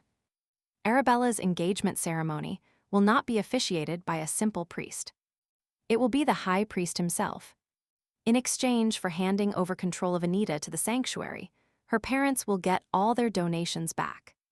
And the last condition, if Anita is under the church's tutelage, her parents will not strip her of her surname. This left her thinking. Could it be that the Marquis and Marchesa are really her parents? Let's go back a little in the history of the Renottis. After Arabella's disappearance, the Marchesa lived 3 years in the countryside. Furthermore, Anita was born prematurely, and there wasn't time to call the midwife. She was assisted by a maid named Sabina. The protagonist already suspected being the Marquis' illegitimate daughter, as they don't look alike at all. Not only she thought so, rumors about her origin spread as soon as she entered high society. But on the other hand, if Anita were illegitimate, the Marchesa would never allow the young woman to show herself in public. And Sabina is her right hand, a maid loyal to the core. Suddenly, the girl heard a tapping. It turned out to be a bird pecking the window, but it was special. It had something tied to its leg. Anita untied it and unwrapped the message. What was written there impacted her deeply. The note said that Anita should not forget that the Rackade family would always support her. The girl was surprised how Axiom knew that and promised to always remember it. Then, with a key, she opened a drawer where she kept an artifact for sending short messages. She didn't need more for now. She brought the tube to her ear and called Vanessa. When the redhead answered, she asked her to anonymously take the documents from the previous meeting to the treasury. Anita smiled and decreed that the Renotti couple should be reported. The next day, the Marquis traveled by carriage to the audience with the emperor. He was happy that His Majesty finally called him, after 18 years. Apparently, there was no one as loyal as Lord Renotti, as important matters could be entrusted to him. Before, he worried because since then the number of personal meetings had decreased. It seems it was in vain.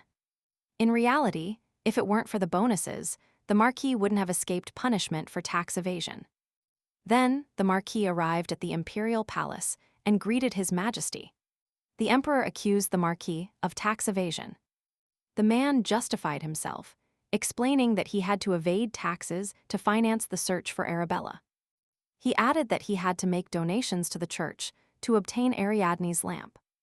The emperor accepts no excuses and accuses the Marquis of failing his duty.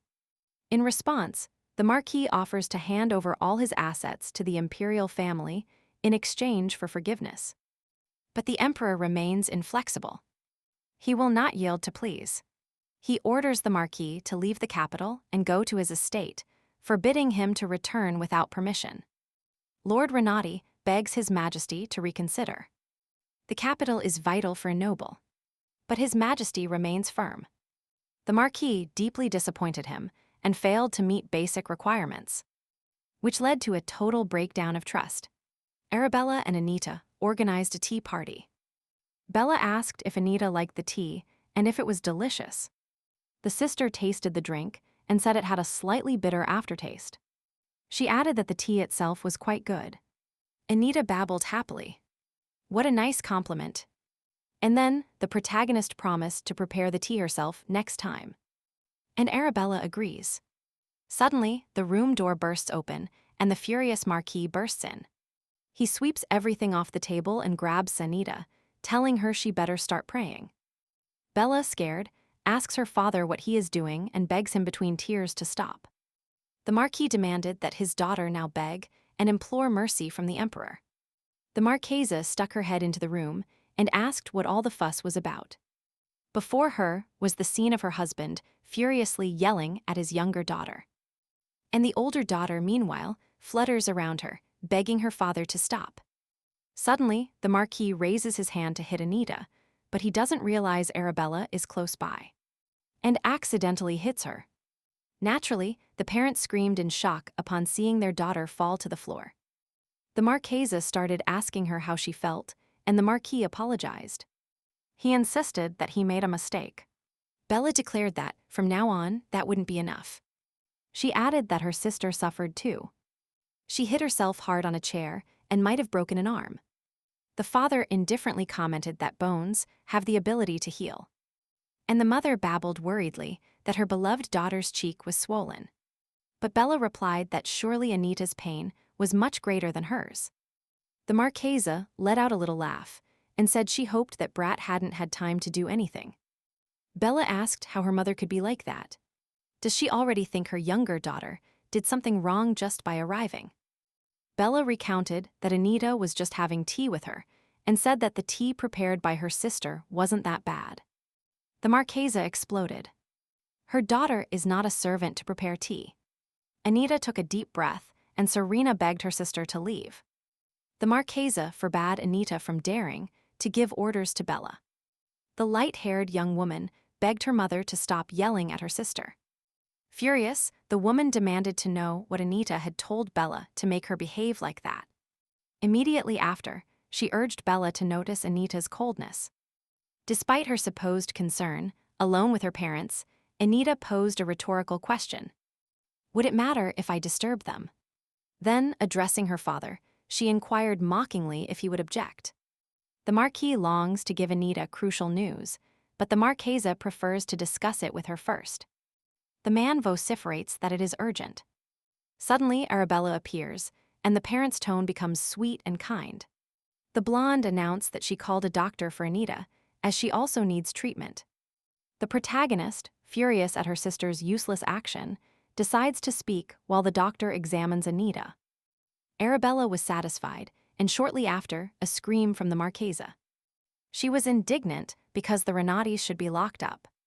The Marquis muttered that he already explained that His Majesty noticed the Renottis were evading taxes, and issued such a decree. The Marchesa said it was cruel, but her husband reprimanded her. Didn't you arrive at this because of your expenses? The wife indignantly said she wasn't doing it for herself. With the shouting, they didn't even notice the doctor's arrival. So the Marquis whispered in his wife's ear, "How about talking to the church?" But the woman protested. His Majesty would know that the Renottis made a deal with the church and sold Anita. Furthermore, His Majesty probably plans to name Anita as the crown princess. The Marchesa reflects aloud that this way they will solve the problems with the church and the imperial palace. The Marquis said that's why he spoke to Anita, as His Majesty is dissatisfied with her. The Renotti couple remembers how the Emperor regretted rarely seeing Anita. The Emperor pointed out that she hasn't debuted in high society yet, and he proposed advancing his younger daughter's debut. The Marchesa sighed in relief.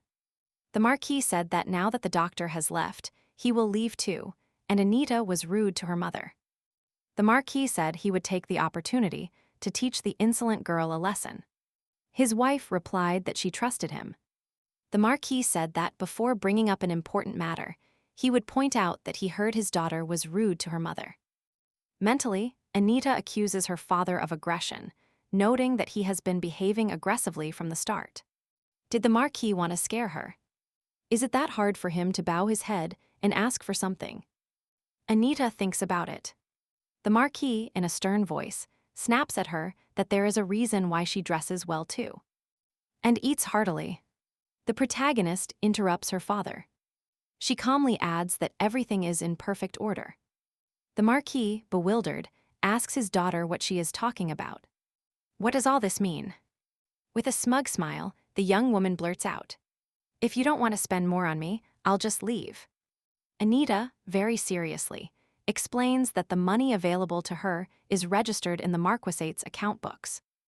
And she finishes, "If the Marquis and Marchesa are bothered by something, they are free to file a formal complaint." The Marquis, furious, slams the table. "What nonsense are you talking about, Anita? I was just correcting your attitude." The young woman gets straight to the point. "Why did the Marquis come to my room? Tell me the real reason." Finally, the Marquis reveals the problem. His daughter must request an audience with His Majesty. The Emperor was furious upon learning about the Renotti family's tax evasion. This means they will lose all the profits they gain from their territories. Anita is indignant at their plans. They want to exploit the population to compensate. By law, the Marquis is obliged to return the full amount, tripled. He indignantly asks, what is amusing Anita so much? Will she watch them sink into ruin? The girl asks, if she pays the compensation to the Emperor, will everything be solved? Her father replies no. She must speak to the Emperor and prevent them from being sent to the estate. Deep down, this punishment for her parents greatly pleased Anita. The Marquis justifies himself. He says they were looking for Arabella because they missed her very much. Anita nods coldly, showing she already knew. Anita accepts the conditions, but with a subtle threat. She will send a letter to the Emperor. She said she might meet His Majesty in a few days, although mentally she accused the Marquis of hypocrisy. To herself, the young woman concluded that she was only a reflection of her father's terrible character. A few hours later, the protagonist left for the audience with the Emperor. Permission was granted that same day. She didn't believe the Emperor would go that far, as it would hurt his pride. The meeting began with the Emperor asking why the lady had requested the audience. Anita expresses respect and admiration, when suddenly, the Emperor asks if the Marquis said anything strange. The young woman asks him to clarify what he means. Then the monarch apologizes, saying he didn't express himself well. The Emperor said he regretted it, but he was not going to revoke the punishment imposed on the Marquis and the Marchesa. Then, Anita decides to get straight to the point and hands a folder to His Majesty. The girl explained that in that folder was the real reason she requested the audience. The Emperor was amazed what it was about. Anita explains that her parents planned to hand her over to the temple. His Majesty cast a look of absolute shock. Then, the protagonist understood that the Emperor was trying to decipher, from her eyes, the reason for her visit.